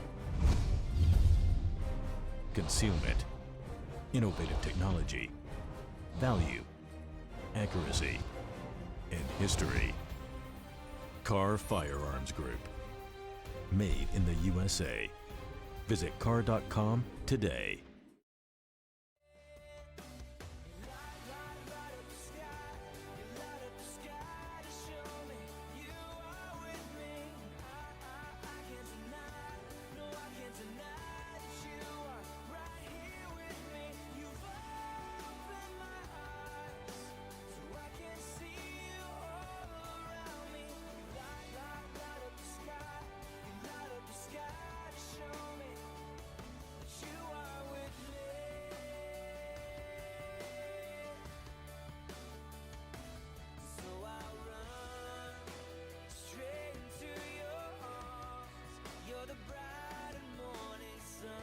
And we are back. Welcome back to the King's Report on Thursday, October 26, 2017. On our headline news section, let's now go to Tim, the Agent Elder, because the King can never get through them. Let's go to Tim for the headline news. Tim. Okay, the main story on Drudge is about the taxes, tax books. Now, so the danger that the tax reform that President Trump is looking for will not be passed this year. Come on, these stupid Republicans are blocking it and Paul Ryan, these bum bags. And so the House Republican leaders made a What is their freaking problem? What the hell kind of freaking corkscrew they got up their ashtray? What the hell is wrong with them? They don't give a crap about the American people. They don't give a crap about middle-class, hardworking people. Well, that's what Bannon's been saying, yes. That the Gosh, establishment these people doesn't care are about so the common man. sick. Golly, they're such posing fakes and frauds. I'm sick of them. Okay, Tom, I'm sorry. Go ahead. So the Republican leaders made a frantic attempt Wednesday to keep their aggressive tax overhaul effort on schedule, working to win over members who have balked at a proposal to ditch a key income tax deduction. The House is scheduled to cast a critical budget vote on Thursday, which would set out key These parameters. scumbags. I'm sick of them. But the biggest sticking point right now is the limit the existing deduction for state and local taxes. So right now, people who itemize their deductions are able to deduct the state and local taxes, and the proposal right now would eliminate that, and especially that's a big bad thing for people who live in high tax states. For example, California is a high tax state, and so people who live in California don't like that because then they won't be able to deduct as much from their federal taxes. I mean, why do we let these idiots in Washington govern us like this? This is rape. It's stealing. What the hell is their problem? They don't want to lower the corporate tax rate from 35% to 25%. What is it? Trump wants to lower it to 15%. I mean, he just wants to make it equal to China so that all businesses come back to America and make the middle class rich again. What the fuck is these idiots' problem? They are such anti-American, anti-normal person predators. I am sick of these fake Christian posing, fake Christians posing as conservatives. They're not conservatives. They work for George Soros. We got to get Paul Ryan out of there. All these creepy, despicable, fake neocons that are completely Democrat, listed after lunatic, funded by George Soros. Super disgusting. What is their damn problem? What the fuck is their problem not allowing the middle class to have some tax relief? God, I mean, they're just, everything the president does, they're just blocking everything. It's ridiculous the level of opposition this president has to go through. I mean, it's just ridiculous from his own damn party. You can tell these guys are total fakes. Oh my gosh, he's just got to use executive orders. He's just got to, these idiots. These idiots, not like Obama, where all the Democrats were 100% voting for everything he did, plus the neocons would vote for him too, things that he would pass. I mean, Trump is the opposite. You have both the Democrats and the neocons voting against him all the time. Obama was using unjustified executive power. Trump is now becoming somewhat justified because he's literally trying to cut taxes on the middle class. Oh my gosh, it's ridiculous. And for small business and companies, so that they have a lower tax rate and they can actually compete on the level with China and different countries so that more businesses can come here and help the middle class thrive. I mean, these people are so ridiculous. Oh my goodness, it's ridiculous. Get rid of these idiotic fakers. We hate you. You are scumbags. You are pieces of trash trying to keep the middle class impoverished and destroyed so you super elites can rule over them with poverty, with the weapon of poverty, and everybody has to grovel at your feet. Whereas Trump wants to make everybody wealthy so they don't have to grovel at your nasty, ugly-ass faces and your nasty, ugly-ass political motherfucking fools. Piece of trash. We're sick and tired of these trash bags. Golly, golly, golly, golly. Give me a break. This is ridiculous. Oh, gosh. He's just got his executive orders to just blast through these idiots. Just get rid of Obamacare by executive order. He just got to get rid of everything. You just got to lower the tax rate by executive order. And this is just ridiculous. It is just ridiculous. He can't do anything by the process. The system is already taken over by the enemies of America. The anti-Americans have already taken over. The system cannot be used in its proper way where it has to be, ratified by the Congress. He just got to do it by executive order because we've been taken over. We've been taken over by multinational conglomerate corporations and colluding with government and George Soros, people that literally implodes nation states. We are taken over. Well, with the executive order that he did with Obamacare, now he's allowing for state lines. He's allowing competition to come in. State lines, people to get I think veterans, right? Veterans can also take healthcare now across state lines, which is tremendous. He's also ended the subsidies. Ended the subsidies. So he's working on Obamacare, but how do you do it? Could he get through the Congress with that? Did the stupid Republicans help him with that? They are fakes. They're not Republicans. They are Democrats in Republicans' clothing. They're wolves in sheep's clothing. He had to do the executive order because they keep blocking every single thing that the guy tries to do. This is ridiculous. And he's trying to actually cut taxes for the people because he wants to boost the economy. He wants to show the American people that he's delivering on the promises, which he is. And he wants to show that if he can get this tax rate down, even Cook Chung say, maybe we can get over this economic slump that's coming. Maybe we can get through this crisis and have a softer landing than such an economic implosion, which the Federal Reserve is trying to craft right now. Which, of course, is a private bank owned by foreign conglomerates and the Rothschild Group, Bilderberg Group, you name it. This is ridiculous. golly, these idiots keep on messing with Trump's just genuine heart to help people. I'm sick of these fools. Oh, golly.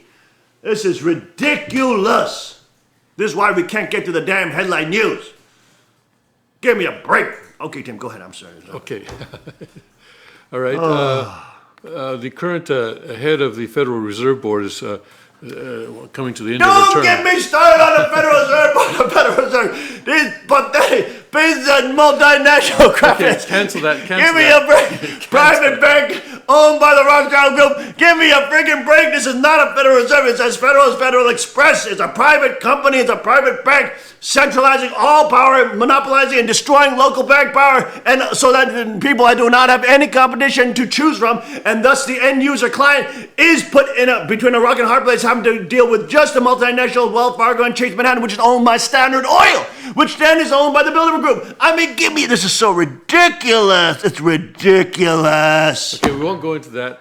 We'll also not go into the fact that President Trump's chief economic advisor is suggesting that we raise the gasoline tax in order to pay for the infrastructure. We won't go into that because that's another tax issue. Let's skip to the North Korea articles, shall we, just to make sure that we get those. Okay, yes. This is the apocalypse that North Korea wants to unleash. Day zero, the lights go out, planes fall from the sky. Year one, 90% of the U.S. population is dead. This could be the nightmare of a North Korean attack. Actually, we already covered some of this last week. This is actually reporting on the congressional report that we covered about a week ago. Remember, about 90% of Americans dying of hunger and the riots. So other media are catching up to us, and then. Then North Korean official says take hydrogen bomb threat literally. This is probably more important article. A senior North Korean official has issued a stern warning to the world that it should take literally his country's threat to test a nuclear weapon above ground. You see, no nuclear test has taken place in the world above ground since I think mid-60s or something like that. Well, look at this here. According to Dr. Peter Pry, who testified before a U.S. Homeland Security Committee earlier this month, the side effect of an EMP attack, electromagnetic pulse attack, could immediately wreak havoc. Okay, the side effect of nuclear warheads that are exploded in the ionosphere, an area high in the Earth's atmosphere filled with particles charged by the planet's magnetic field and radiation from the sun, a gamma ray pulse. This sounds like Star Trek now. We're living in Star Trek now, okay? A gamma ray pulse produced by a nuclear blast caused the ionosphere to short circuit with the ground below. And this, like a solar flare, can bring entire economies to their knees in a few hundred nanoseconds. The more advanced the economy, the more dramatic the effect. Nuclear blast itself isn't likely to kill anyone or irradiate anything, but up to 500,000 people would be dead within minutes. 500,000. That's how many people are in the commercial airliners in the U.S. skies at one time. That's how many people fly at any time in the U.S. So all their electronics would fail and all the planes would crash. High-speed rail vehicles would cease to be guided, cars would stall, the lights would go out, and computers would die. And so would every piece of medical equipment in a line of sight of the nuclear fireball high in the sky. Then there would be fires, gas pipes, lines feeding cities, and industry could ignite from fried control systems, unleashing widespread firestorms. How many would die in the first day is anyone's guess, but that would just be the beginning of the end. You see that? Isn't that interesting? Dr. Pry, a strident critic of the Obama administration and long-term advocate of the EMP threat, insists it's disturbingly easy to send a nation back to the Stone Age. Rogue states or terrorists can black out national electric grids and other life-sustaining critical infrastructure, topple electronic civilization, and kill millions from sea to shining sea with a single high-altitude nuclear detonation, generating an EMP field covering North America, he said in a commentary published by the Washington Times. It's actually easier than directing a nuclear warhead into the heart of Washington itself, and it would take, he says, is for something like a timer. All it would take, it's like a timer, a GPS receiver, or an altimeter to be paired with a nuclear warhead on a ballistic missile. Once the warhead reached an altitude of 300 kilometers, its pulse would fry the electrical grid of all 48 mainland U.S. states. There you go. The U.S. can sustain a population of 320 million people only because of the modern technology. An EMP that blacks out the electrical grid for a year would remove the critical infrastructure necessary to support such a large-scale production. There you go. Here's an image of Times Square under an EMP attack, potentially in a grid-down scenario. Look at that. That's when, of course, the shish kebab would hit the fan. Oh my goodness! There you go, and this whole thing So goes. get into your it. survival bags. That's why God has us training survival and bushcraft, because that's what's going to be the physical skills you're going to need, just like the Israelites needed in the desert. Okay, go ahead, Tim. Okay. Let's go back to the senior North Korean official issuing a warning about the threat to test a nuclear weapon above ground. The official, Ri Yong-pil, told CNN in an exclusive conversation in Pyongyang that the threat made by North Korea's foreign minister last month should not be dismissed. North Korea has always brought its words into action, Ri said, visibly angry. Well, he's speaking the truth.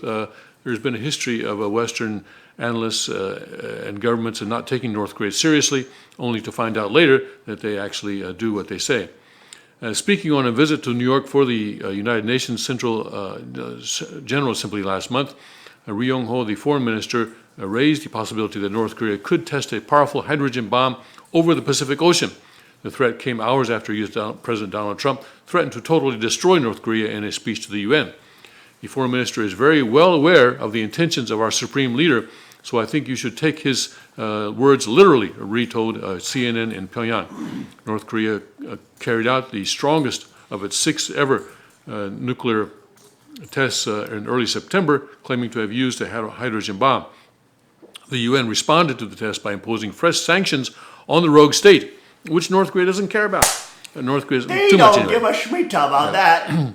North Korea's continued threats have put its neighbors in the Pacific on high alert. In September, Pyongyang flew a ballistic missile over Japan, and that was September 15th, and that was the last missile firing, which is 41 days ago now. When North Korea carried out its nuclear test, it claimed to have detonated a hydrogen bomb that could fit atop a ballistic missile. And during the back and forth barbs with Washington, Pyongyang at one point said it would fire missiles into the waters off the U.S. Pacific territory of Guam. Ri also implied that diplomatic channels between the U.S. and North Korea were non-existent, despite U.S. Secretary of State Rex Tillerson reiterating over months that they are still open. They're probably both right on that. The U.S. is talking about a military option and even practicing military moves. They're pressuring us on all fronts with sanctions. If you think this will lead to diplomacy, you're deeply mistaken, Ri said.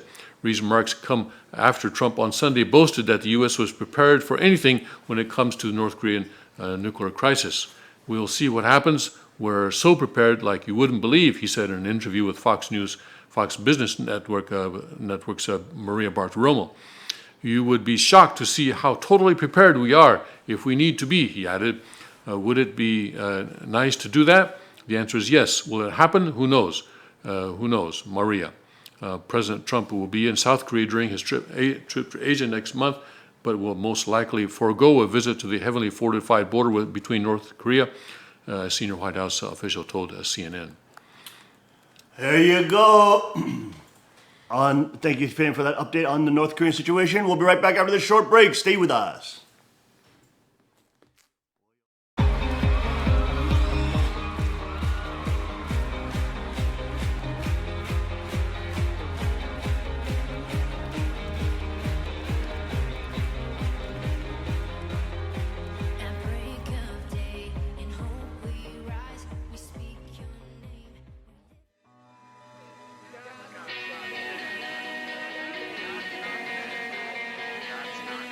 God's not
Let hope arise and make the darkness hide. My faith is dead, I need a resurrection somehow. Now I'm lost in your freedom, and this world I'll overcome. My God's not dead, he's surely alive. He's living on the inside, roaring like a lion. God's not dead, he's surely alive. He's living on the inside, roaring like a lion. He's roaring like a lion. He's roaring. Let heaven roar and fire fall. Come shake the ground with the sound of revival. Let heaven roar and fire fall. Come shake the ground with the sound of revival. Let heaven roar and fire fall. Come shake the ground with the sound of revival.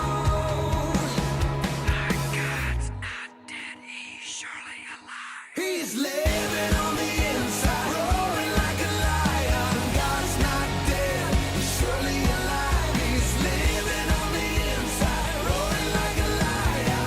God's not dead, he's surely alive. He's living on the inside, roaring like a lion. God's not dead, he's surely alive. He's living on the inside, roaring like a lion. He's roaring, he's roaring like a lion. He's roaring, he's roaring, he's roaring like a lion.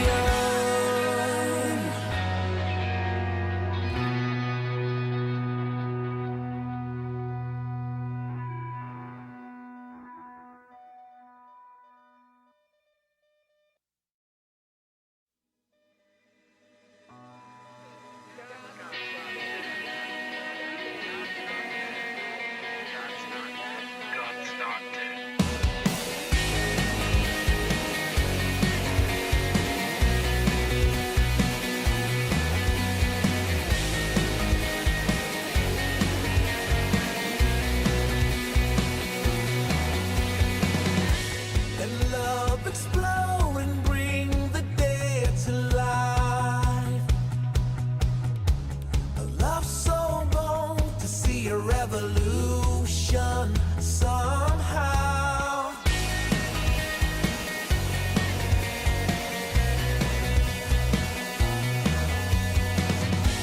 Let love explode and bring the dead to life.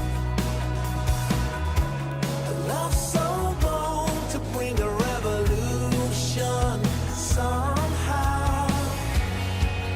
Now I'm lost in your freedom.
fall. Come shake the ground with the sound of revival. Let heaven roar and fire fall. Come shake the ground with the sound of revival. Let heaven roar and fire fall. Come shake the ground with the sound of revival. God's not dead, he's surely alive. He's living on the inside, roaring like a lion. God's not dead, he's surely alive. He's living on the inside, roaring like a lion. God's not dead, he's surely alive. He's living on the inside, roaring like a lion. God's not dead, he's surely alive. He's living on the inside, roaring like a lion. He's roaring like a lion. He's roaring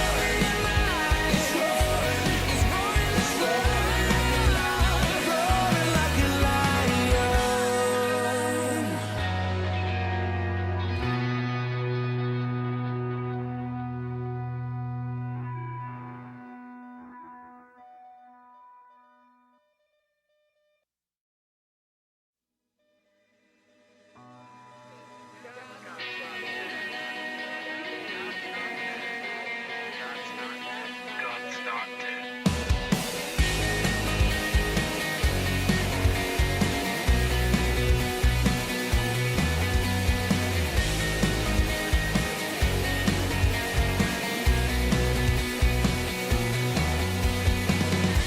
Let love explode and bring the dead to life. A love so bold to see a revolution somehow.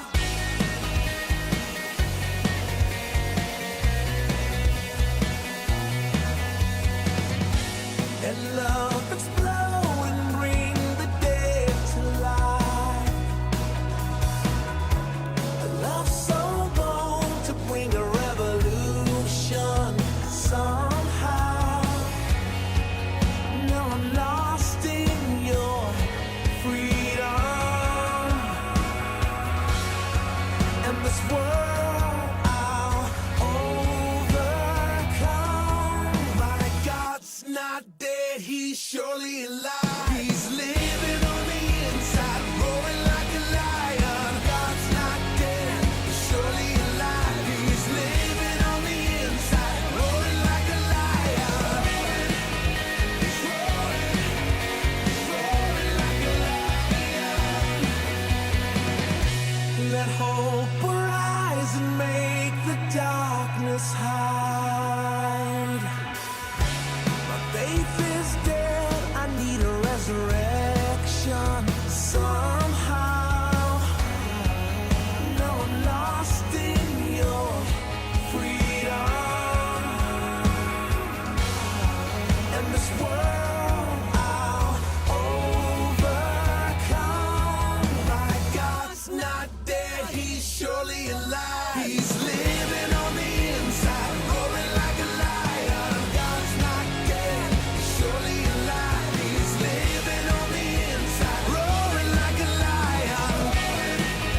He's roaring like a lion. He's roaring. Let heaven roar and fire fall. Come shake the ground with the sound of revival. Let heaven roar and fire fall. Come shake the ground with the sound of revival. Let heaven roar and fire fall. Come shake the ground with the sound of revival.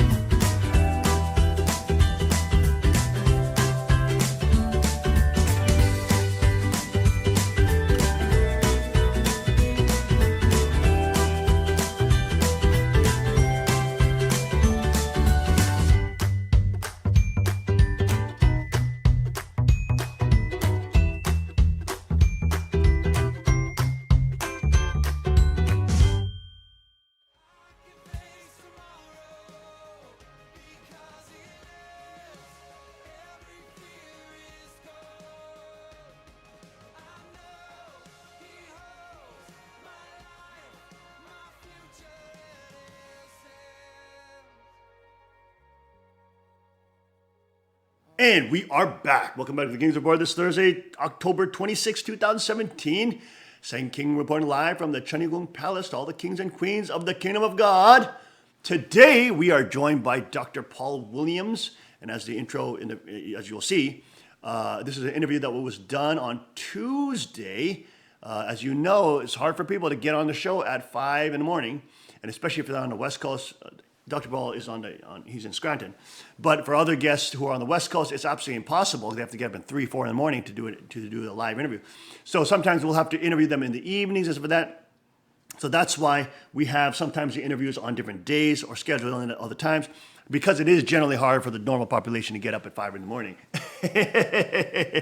All of you who are joining in are just a little bit crazy, but in a good way for God, and we love you for it. But this was an interview that we did, and we were playing it, of course, airing for the first time today. This is with Dr. Paul Williams. His intro is upcoming. Check it out.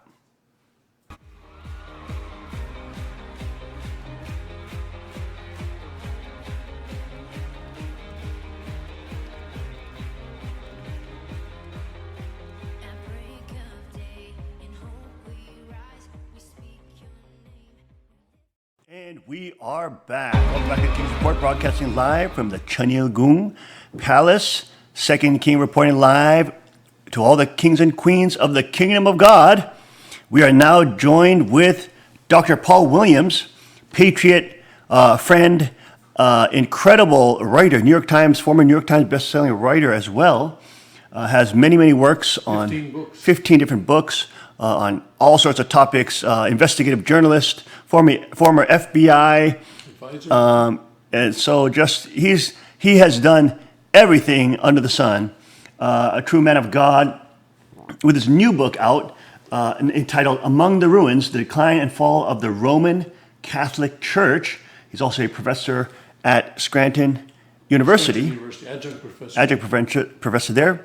And we're so grateful to have Dr. Williams on the show. Dr. Williams, so great to hear from you. It's good to hear from you, Pastor. Hey, it's been such a long time. Let us know about what you've been up to. We were so blessed when you came and spoke at the Sanctuary Church and just opened everybody's eyes to the reality of Gladio and all the different types of operations that you were talking about.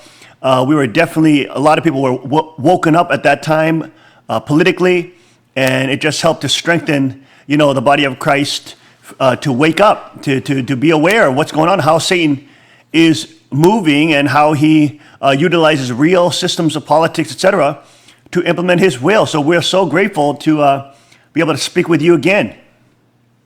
Well, the last time I spoke to your congregation, I spoke to them about Gladio and the fact that the government is not run by elected officials. It's run by a cabal of international bankers and businessmen, people who primarily control energy. You see, energy, anyone who controls energy throughout the world controls everything, even controls the money. And the people that are really behind the shadow of government are the people who before controlled things like big oil. And the more I look into that, the more I realize that the United States and really governments throughout the world are all really being puppeteered by a group that consists of people like the Rockefellers and the Morgan family and the Rothschilds, and more of that is coming to light, I think, through the internet. But, yes. My original, when I first went up to your church, that's after I uncovered Islamic compounds throughout the country. I was a real investigative reporter. That was amazing. And I found out that these compounds, including one not too far from your church, not too far from the Sanctuary Church, in around between Hancock and Deposit, New York, it's called Islamberg. There are hundreds of jihadis there who go to that camp from the prison system. They're felons, ex-felons, and at Islamberg, they're trained in automatic, semi-automatic weapons and explosives. on firing ranges, on obstacle courses, underground bunkers. At the end of their training at Islamabad, they're sent to Pakistan. These are people, and there are about 40 of these camps throughout the country. But they're sent to Pakistan. From Pakistan, they go into Afghanistan and they fight with the Taliban against our forces. Now, these are people who are trained in the United States. Oh my gosh! How did they get away with this, Dr. Williams? Yes, and when I came to your church, I had discovered that Islamberg and all these other compounds were being funded by the U.S. government. And Wow. That was a real eye-opener.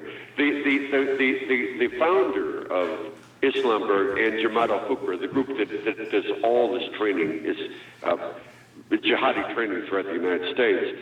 Jelani came here in 1979 on a CIA transport with blind Sheikh Rahman, and that kind of opened my eyes. And then I discovered that Rahman was preaching at a place called the Farouk Mosque in Brooklyn, and this mosque was receiving millions of dollars in support from the U.S. government. So I realized that just by my investigations that a lot of things that are taking place don't add up, and they're not really being controlled by people that we think are controlling them. That there's a force behind the curtain.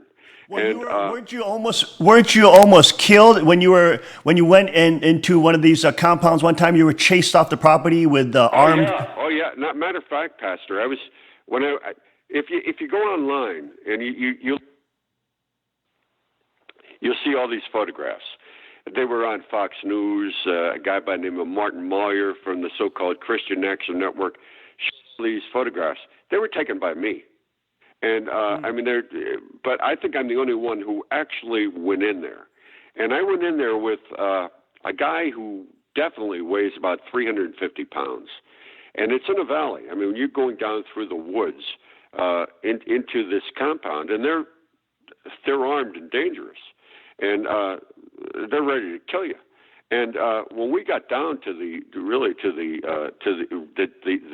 basin of the valley, people spotted us, and they said, they said, go get them. And by the time I got at the top of the mountain, I'm not in bad shape for an old man. I mean, I run 5 miles 3 times a week, excuse me. But this guy who was 300 and some pounds reached the top of the mountain before, and he never exercises at all. That's how scary it was. He went up there like a cannonball. And I mean, we were out of there. When we were driving down the mountain, this is on Roods Creek Road, leading down from Islamberg. I mean, there were vans right behind us. It was kind of spooky. But how did they get away with this? I mean, was this was under the Obama administration? What's that again? Now, how did they get away with this? Shouldn't Trump do away with such things? I mean, Trump is, doing many things that he promised during the campaign trail. I mean, of course, he's got the whole Republican Party against him, including, of course, the leftist lunatic Democrats. But he is trying to deliver on the things that he promised. He's doing as much as he can. But shouldn't he get rid of these Islamic jihadi training camps in the U.S. that are funded by taxpayer dollar? I agree with what you're saying about Trump. I think he's probably the only hope, for the country. But I'm not sure. Listen, in order to really control and be in control of everything, man, you have to be almost omniscient. And he is as good as he is. And I support Trump 100%, but he's making some really harebrained decisions. For instance, even what he did in northern Iraq with the Kurds. I mean, he's receiving advice that's only going to, I'm fearful, will lead us into more and more and more conflict. I'm not sure that I'm not sure that he has really purged the government of all the neocons, and he has to do that before we're, I mean that's first and foremost. Those neocon generals around him, the warmongering generals, are all around him now, and they're stopping from information flowing into the White House. So, but again, he did destroy, ISIS's presence in Raqqa. But again, it may suck us in even deeper, as you're saying. So that's a worry. Yeah, and what he did with the Kurds, was, and the Kurds were the number one fighting force against ISIS, and they tried to set up their own little settlement there in northern Iraq, and he did away with them. I mean, that just occurred this week. So I think the situation there, as you know, Pastor, really concerns money and resources and energy, right, as I said before. On the basin of the Caspian Sea, you have such great wealth, oil, natural gas, uranium, gold, such fantastic wealth that everybody's trying to tap into it. The Chinese, the Russians, of course we are. And the key to that wealth is to establish a pipeline that would run from the basin of the Caspian Sea, which is a landlocked sea, from the basin of the Caspian Sea through Iran, through northern Iraq, into Syria, and from Syria to the Mediterranean Sea. You need to have the pipeline in order to drain all these resources. That's what the struggle is all about. It's all about money. And I think that right now, I think, Trump, I think, fell into the quagmire. One is these endless wars are senseless. They're going to innervate the country. They're going to drain us of hundreds of thousands of lives. But at the same time, he realizes that we cannot control our supremacy, the U.S. supremacy, without acquiring the resources, the world's resources. So it's 6 of one and half a dozen of the other. But we're in a situation right now where, of course, the best solution, from my perspective, would be just to forget about it all. Forget about Iran, forget about Iraq, forget about the resources. Just worry about our country. Bring back. Like Steve Bannon was talking about that in the Hudson Institute just on yesterday, in his appearance there. He was saying, "Hey, this is potentially we could get into further entanglements." And of course, it's disappointing that the Trump administration is not talking about Saudi Arabia, their pedophile monarchy, all that kind of stuff. They're funding radical ISIS, radical Islam, etc.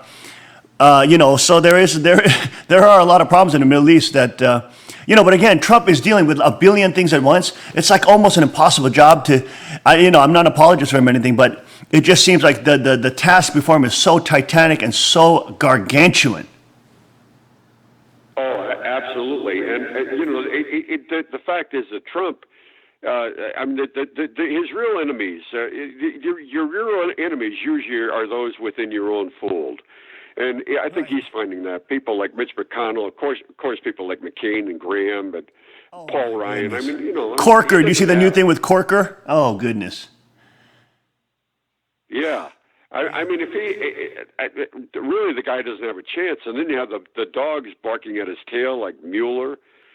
Look, I worked with the FBI for years, and once you appoint a special prosecutor who can go into every facet of your life, you're not going to emerge from that unscathed. And I'm not even sure that Trump will be able to complete his presidency. Goodness. Very, very ominous, but words of wisdom, of course, coming from Dr. Williams. We'll be right back after the short break. Stay with us on the King's Report.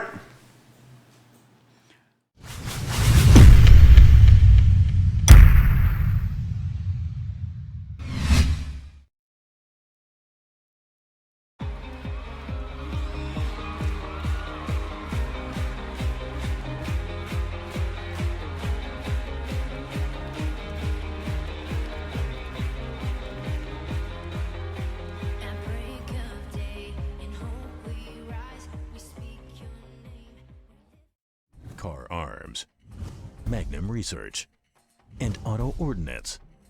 The Car Firearms Group. With a diverse product line that blends American craftsmanship with cutting-edge technology. It's no secret why gun enthusiasts choose Car Firearms Group. From the Desert Eagle and Baby Desert Eagle made famous by Hollywood. The history of the 1911 and the Tommy gun. To the best in compact concealed carry. Carr Firearms Group is not only the first name in personal defense, it's a name that has earned the respect of gun enthusiasts around the world. Concealment, innovative technology, value, accuracy, and history. Carr Firearms Group.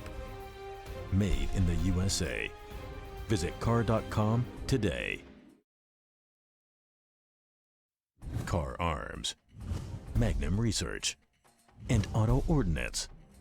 The Carr Firearms Group. With a diverse product line that blends American craftsmanship with cutting-edge technology. It's no secret why gun enthusiasts choose Carr Firearms Group. From the Desert Eagle and Baby Desert Eagle made famous by Hollywood. The history of the 1911 and the Tommy gun. To the best in compact concealed carry. Carr Firearms Group is not only the first name in personal defense, it's a name that has earned the respect of gun enthusiasts around the world. Concealment, innovative technology, value, accuracy, and history. Carr Firearms Group. Made in the USA. Visit Carr.com today.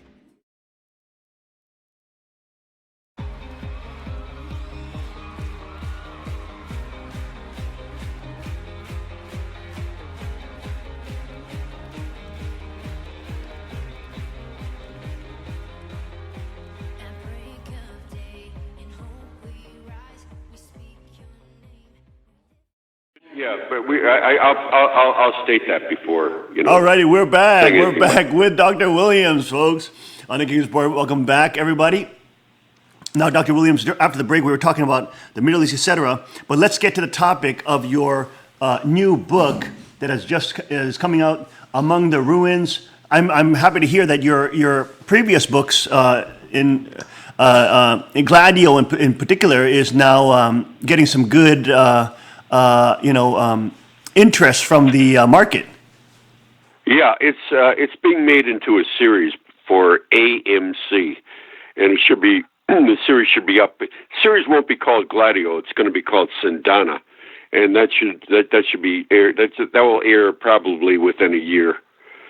It's a series. It'll be probably a multi-year series. It's going to be extensive. Wow. Wow, and are they trying to stay true to the research and investigative journalism that you've done, or are they trying to fantasize it a little bit, make it really? Well, of course, you have to fantasize when you're making up dialogue and stuff like that. But they're going to concentrate primarily on the relationship between organized crime and the Vatican. I mean, it's going to focus heavily on the Vatican. Wow. Now your new book, Among the Ruins. The Decline and Fall of the Roman Catholic Church. Is this also? Tell us a little bit about that book and how it's related to Gladio, if it is. Go ahead, Dr. Williams. Well, I think that I was born and raised and confirmed a Roman Catholic. My name, people think that I'm a Baptist because my name is Williams, but I'm really an Irishman. And I thought you were evangelical. Throughout the years, I worked very closely with the Catholic. Much of my adult career, I was the editor of the Fellowship of Catholic Scholars. I was a adjunct professor at the University of Scranton. So I worked for, I was tied in with Catholicism for years and years and years. And what's taking place now within the Catholic Church is cataclysmic.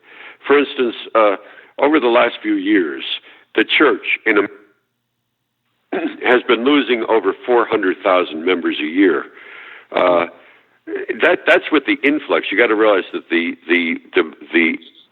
great flow of migration into the country is coming from Catholic countries. So Catholicism should be growing by leaps and bounds, but it's really dying.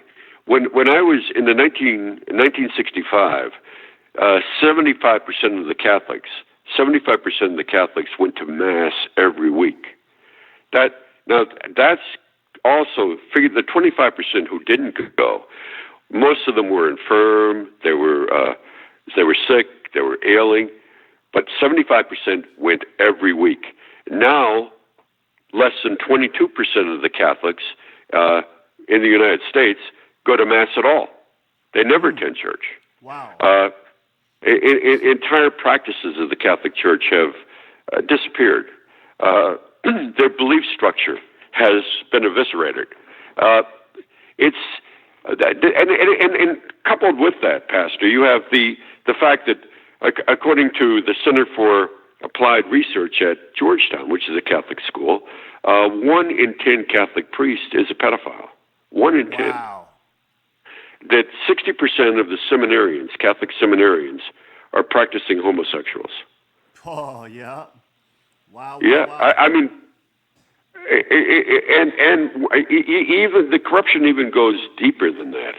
That in the United States, for instance, over $90 million of the funds put in collection plates are embezzled. $90 million in funds every year are embezzled. That means Wow. the priests are stealing from the collection plate. It's I don't know where to stop, but in the beginning, before the Vatican II, the Catholic Church taught that it was the ark of salvation, outside of which there was no salvation. You had to be a Catholic to be saved. Now, since in recent times, since Vatican II, you have the popes, even like John Paul II, kissing the Quran, saying that all religious expressions are valid. You have the demise of sacramentology in the Catholic Church, where before 1965, every Catholic had to go to confession, with receive the sacrament of penance before receiving the Eucharist. Now, everybody goes and receives the Eucharist, and penance is done away with. The entire sacrament has practically disappeared. So the changes in Catholicism, are monumental, and they're really being ignored by the mainstream media. That the church right now is really, as I said at the title, in ruins. You have such a shortage of priests that 1 in 3 parishes are closing, and they're not reopening. They're being ripped down. It's an incredible state of affairs. Cannot recruit new priests. Many of the parishes are being run by deacons, some of whom have very little theological training.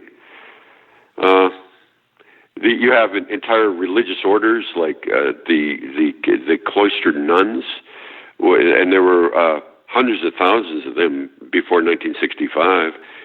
They're down to no less than 20,000 in the country. So, it's a situation that I wanted to write about since I was raised in the church, and that's what Among the Ruins is all about. Well, it's interesting. All in the recent decades, the pedophile scandals. There's just one with Cardinal Pell in Australia. Almost 3 decades of sex trafficking children, and you have even Pope Francis talking like he is like a globalist banker, saying we need open borders. Europe shouldn't have any Christian roots. Islam is a religion of peace. I mean, what is going on? Well, that's a problem. You got popes like Francis, who, by the way, is not the person that people believe him to be. He was the Superior General of the Superior General of the Society of Jesus in Buenos Aires in the 1970s and 1980s. And when he, in that capacity, Bergoglio, that was his name, supported the military junta that was in power under General Vidalia. And Bergoglio, Francis, what he did was he turned anybody that went against the military junta, went against Vidalia, he would report them to the government. And these people were rounded up. A lot of them were placed on planes. They were flown over the ocean, and they were thrown off. They just disappeared. And that's so Yeah, strange because so like he- oh my gosh, go ahead. No, go ahead. He's been accused of committing crimes against humanity. This is the Pope. And now they present him as this great humanitarian. And it's quite the opposite is true. What he did during the dirty war in Argentina is almost incomprehensible. But right now, as Francis, like you said, he's extending this doctrine of religious indifferentism, where all religious expressions are valid, including Hindu. Relativism. At one ceremony in Milan, it was an ecumenical service, and Muslims were invited, Hindus were invited, Zoroastrians were invited, and Buddhists were invited. And in the midst of the service, a voodoo priest came up and started rattling a bone at the Pope. And the Pope said, the Pope said, he's giving us a blessing. I mean, it reached a point where it's almost, what can I say, beyond banality into the realm of the ridiculous.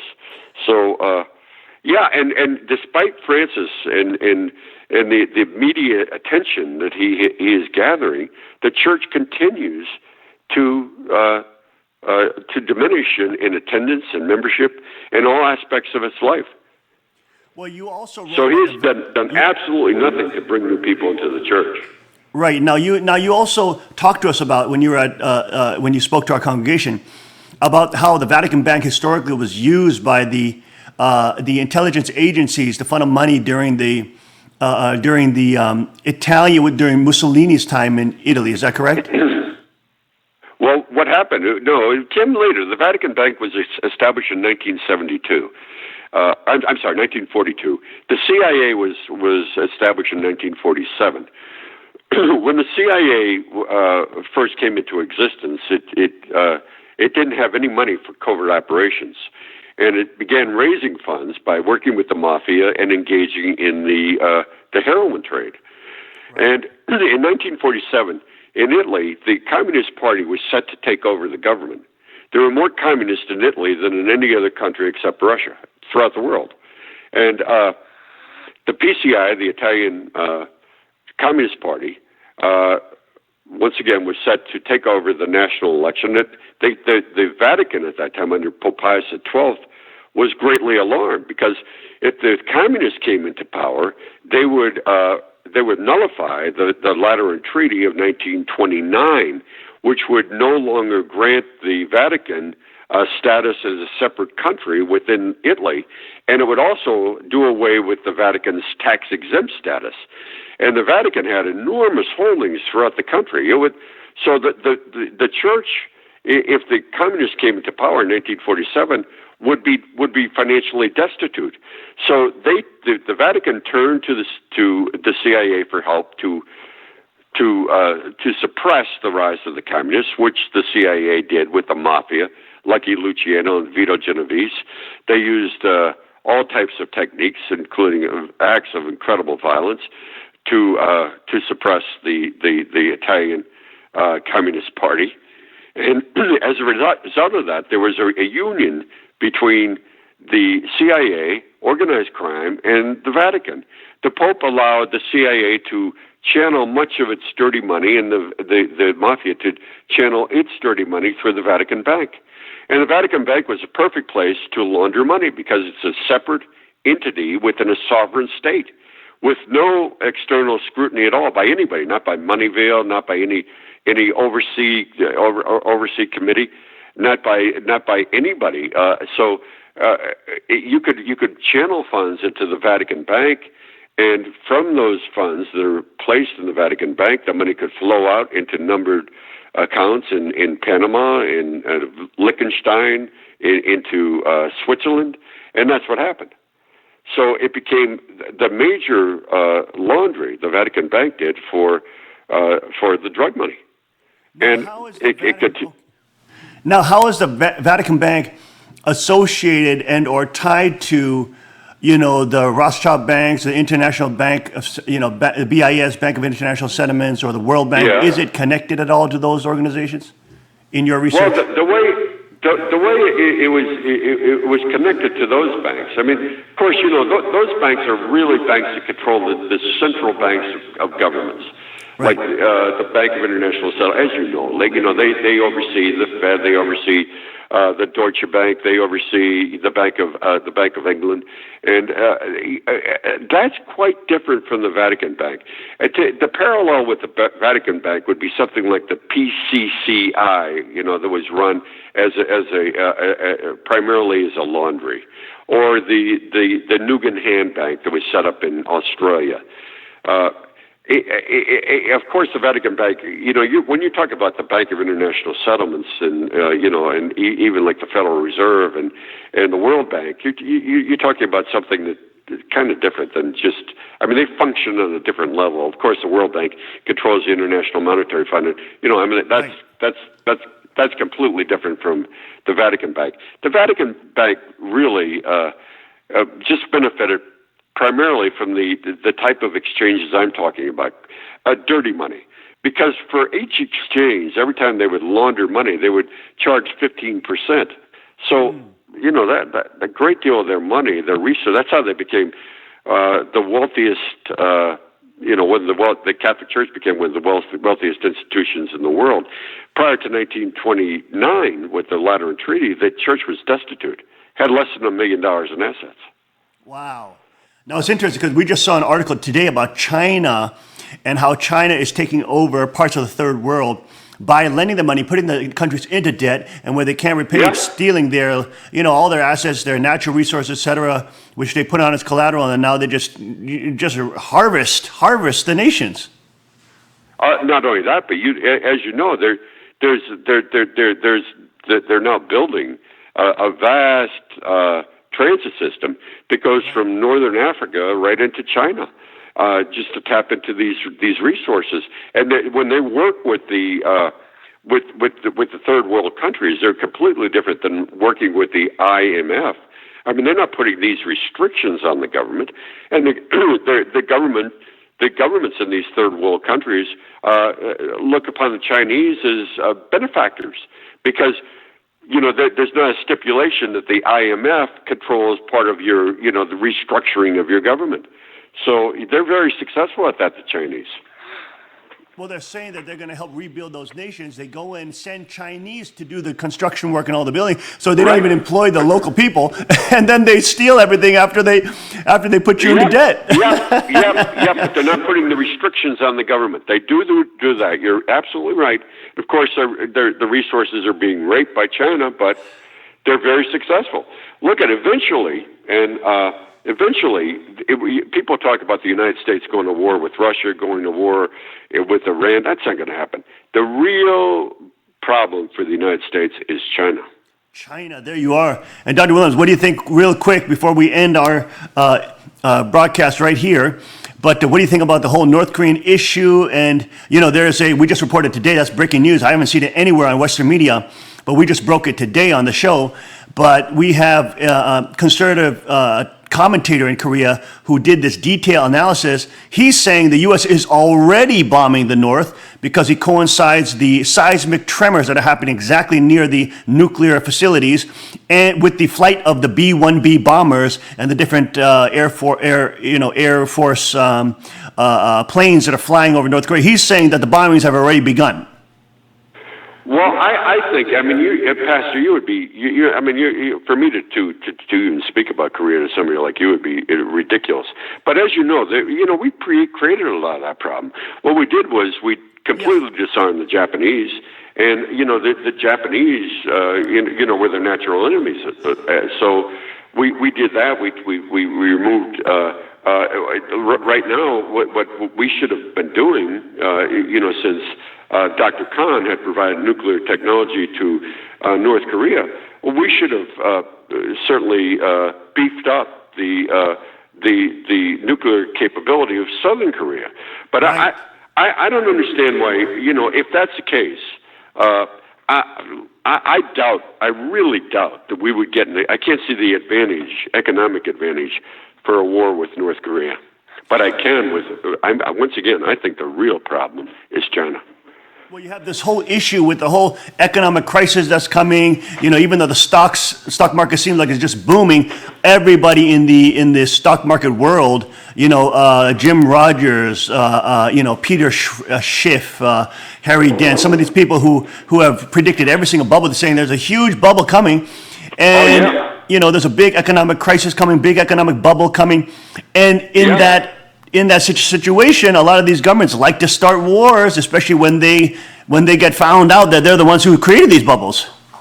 Oh yeah, absolutely. Well, once again, it's hegemony. You know, economic hegemony, and we cannot allow. The United States isn't going to surrender that. It's not going to surrender that. It's not going to allow the Chinese to gain all these resources and to become the world's number one power. It's not going to do that, laying down. That's not going to happen. The money interest won't allow that. That doesn't matter you or I or anyone else, but the money interest will not allow that. I mean, they have too much. They would destroy all of creation just to save, to protect their interest. That's so true. Dr. William, thank you so much for joining us today. We covered so many topics. Boy, I want to break this down with you a little more and get your incredible insight on a lot of these issues. Maybe we have to have you back on the show at another time. Sorry about the technical difficulties that we had. Hope you have a great class coming up at 12. Thank you so much for joining us, Dr. Williams. Such a pleasure to talk to you again, my friend. Pleasure. Okay, good to talk to you. Right. Bye-bye. Okay, God bless now. All right, folks, that was Dr. Paul Williams, a wonderful man, and, definitely take a look at his new book, The Rise and Fall of the Roman Catholic Church Among the Ruins. Among the Ruins, there it is. And he's exposing the reality of the communization, basically, of the Catholic Church. All righty, that's it for our interview for today, and we will see you right back after this break.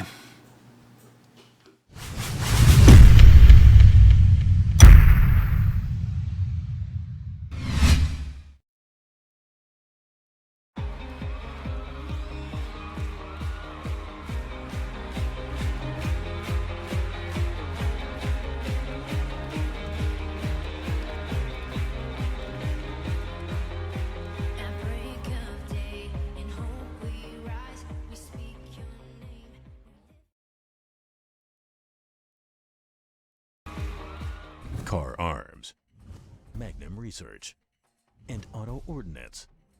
The Car Firearms Group, with a diverse product line that blends American craftsmanship with cutting-edge technology.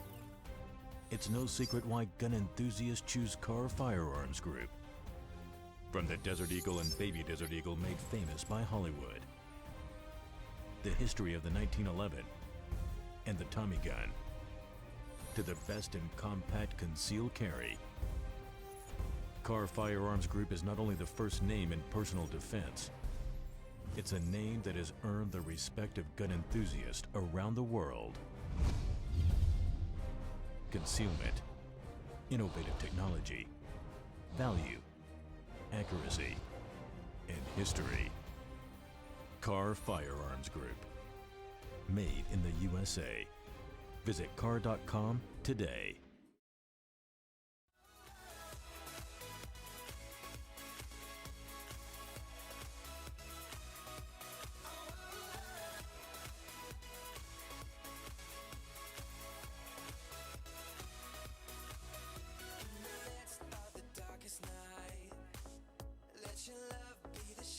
And we are back. Welcome back to the Kings Report this Thursday, October 26, 2017. On our final segment, check out the new Marlin here that I just found. Beautiful Marlin. This was actually on Father's desk. So this is a historical piece here. And of course, it reminds us of Father's love for the outdoors and of course, the ocean and fishing. But we are on our final segment. Tim, let's go through our headline news real quick. I hope we can do it. I'm going to stay quiet for the next couple of minutes. Okay. Venezuela default in 48 hours. Illinois doesn't know how many bills are unpaid. Illinois is really in a situation. Hampton Mansions a pile up on the market. Rising rents pushing tenants past breaking point.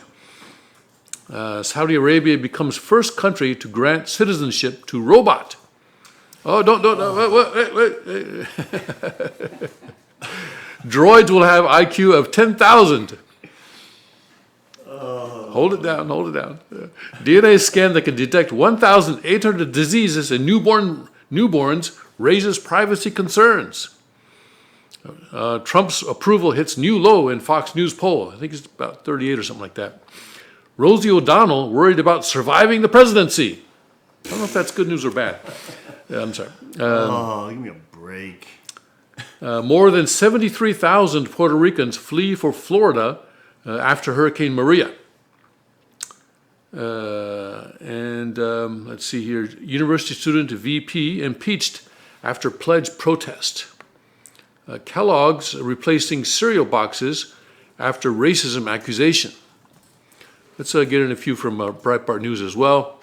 Their top story is a Hillary campaign, DNC accused of violating election law with dossier payments. Yeah, because it turns out that dossier that alleged that Trump hired a prostitute to urinate on a bed that the Clinton had used in Moscow. This ridiculous dossier was actually paid for, in part at least, by the Democratic National Committee. And so now the whole Russia collusion thing, of course with the uranium thing as well, that whole thing is turning around, and someone has actually said that that she's violating election law, so she may have to stand trial for that. Lock her up! Okay, go ahead. Daily Beast, establishment Republicans agree Steve Bannon is kicking our ashtray. Doesn't actually say ashtray. Kicking our ashtray. That's right.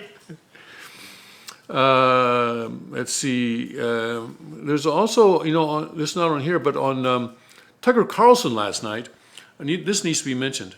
On Fox News, Tucker Carlson had an exclusive report that Jesus Campos, the security guard at Mandalay Bay at the time of the shooting, was allowed to leave the country and come back. He was in Mexico for a while, and he's back in the U.S. now, apparently. So now, the questions about that whole thing are just getting weirder and weirder. Why was this man, he's the only eyewitness to that situation, to that massacre, and he was allowed to leave the country for some time, and then to Mexico to come, and then come back. It's just very, very strange. So Tucker Carlson was trying to get into that. I don't see it on any of the aggregation sites of this morning. Maybe they'll have it later on this morning or this afternoon. I expect that they will. Anyway, that's Tucker Carlson. That's a very important story, I think. Jerry Falwell backs Bannon, calls for evangelical army to rise up. Wow. Rise up. Hey, Rise up. all right, Falwell.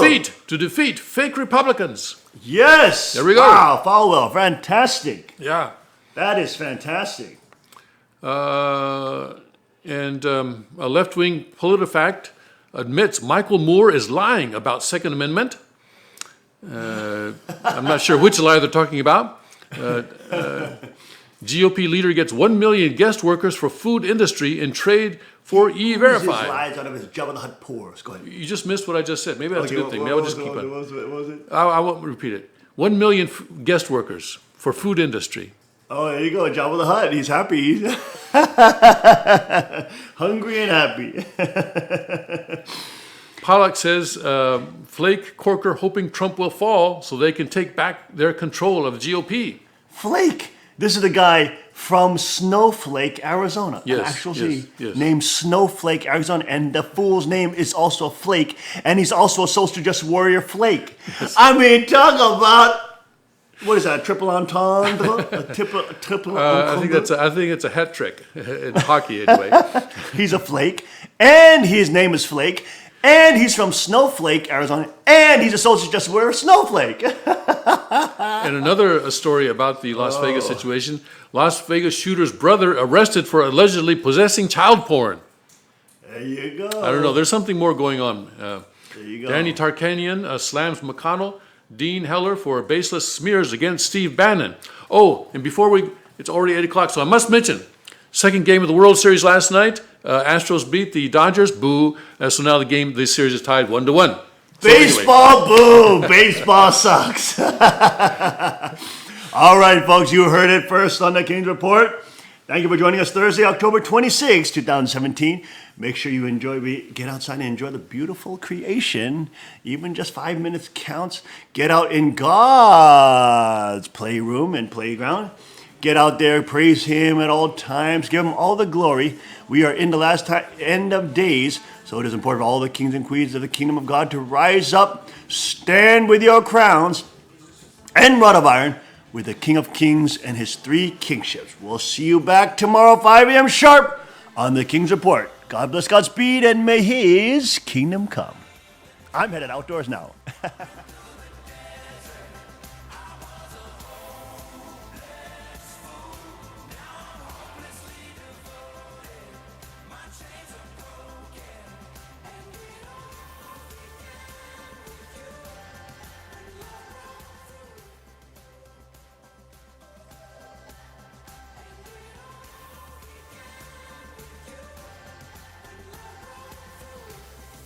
I did all that I could to undo me, but you loved me enough to pursue me.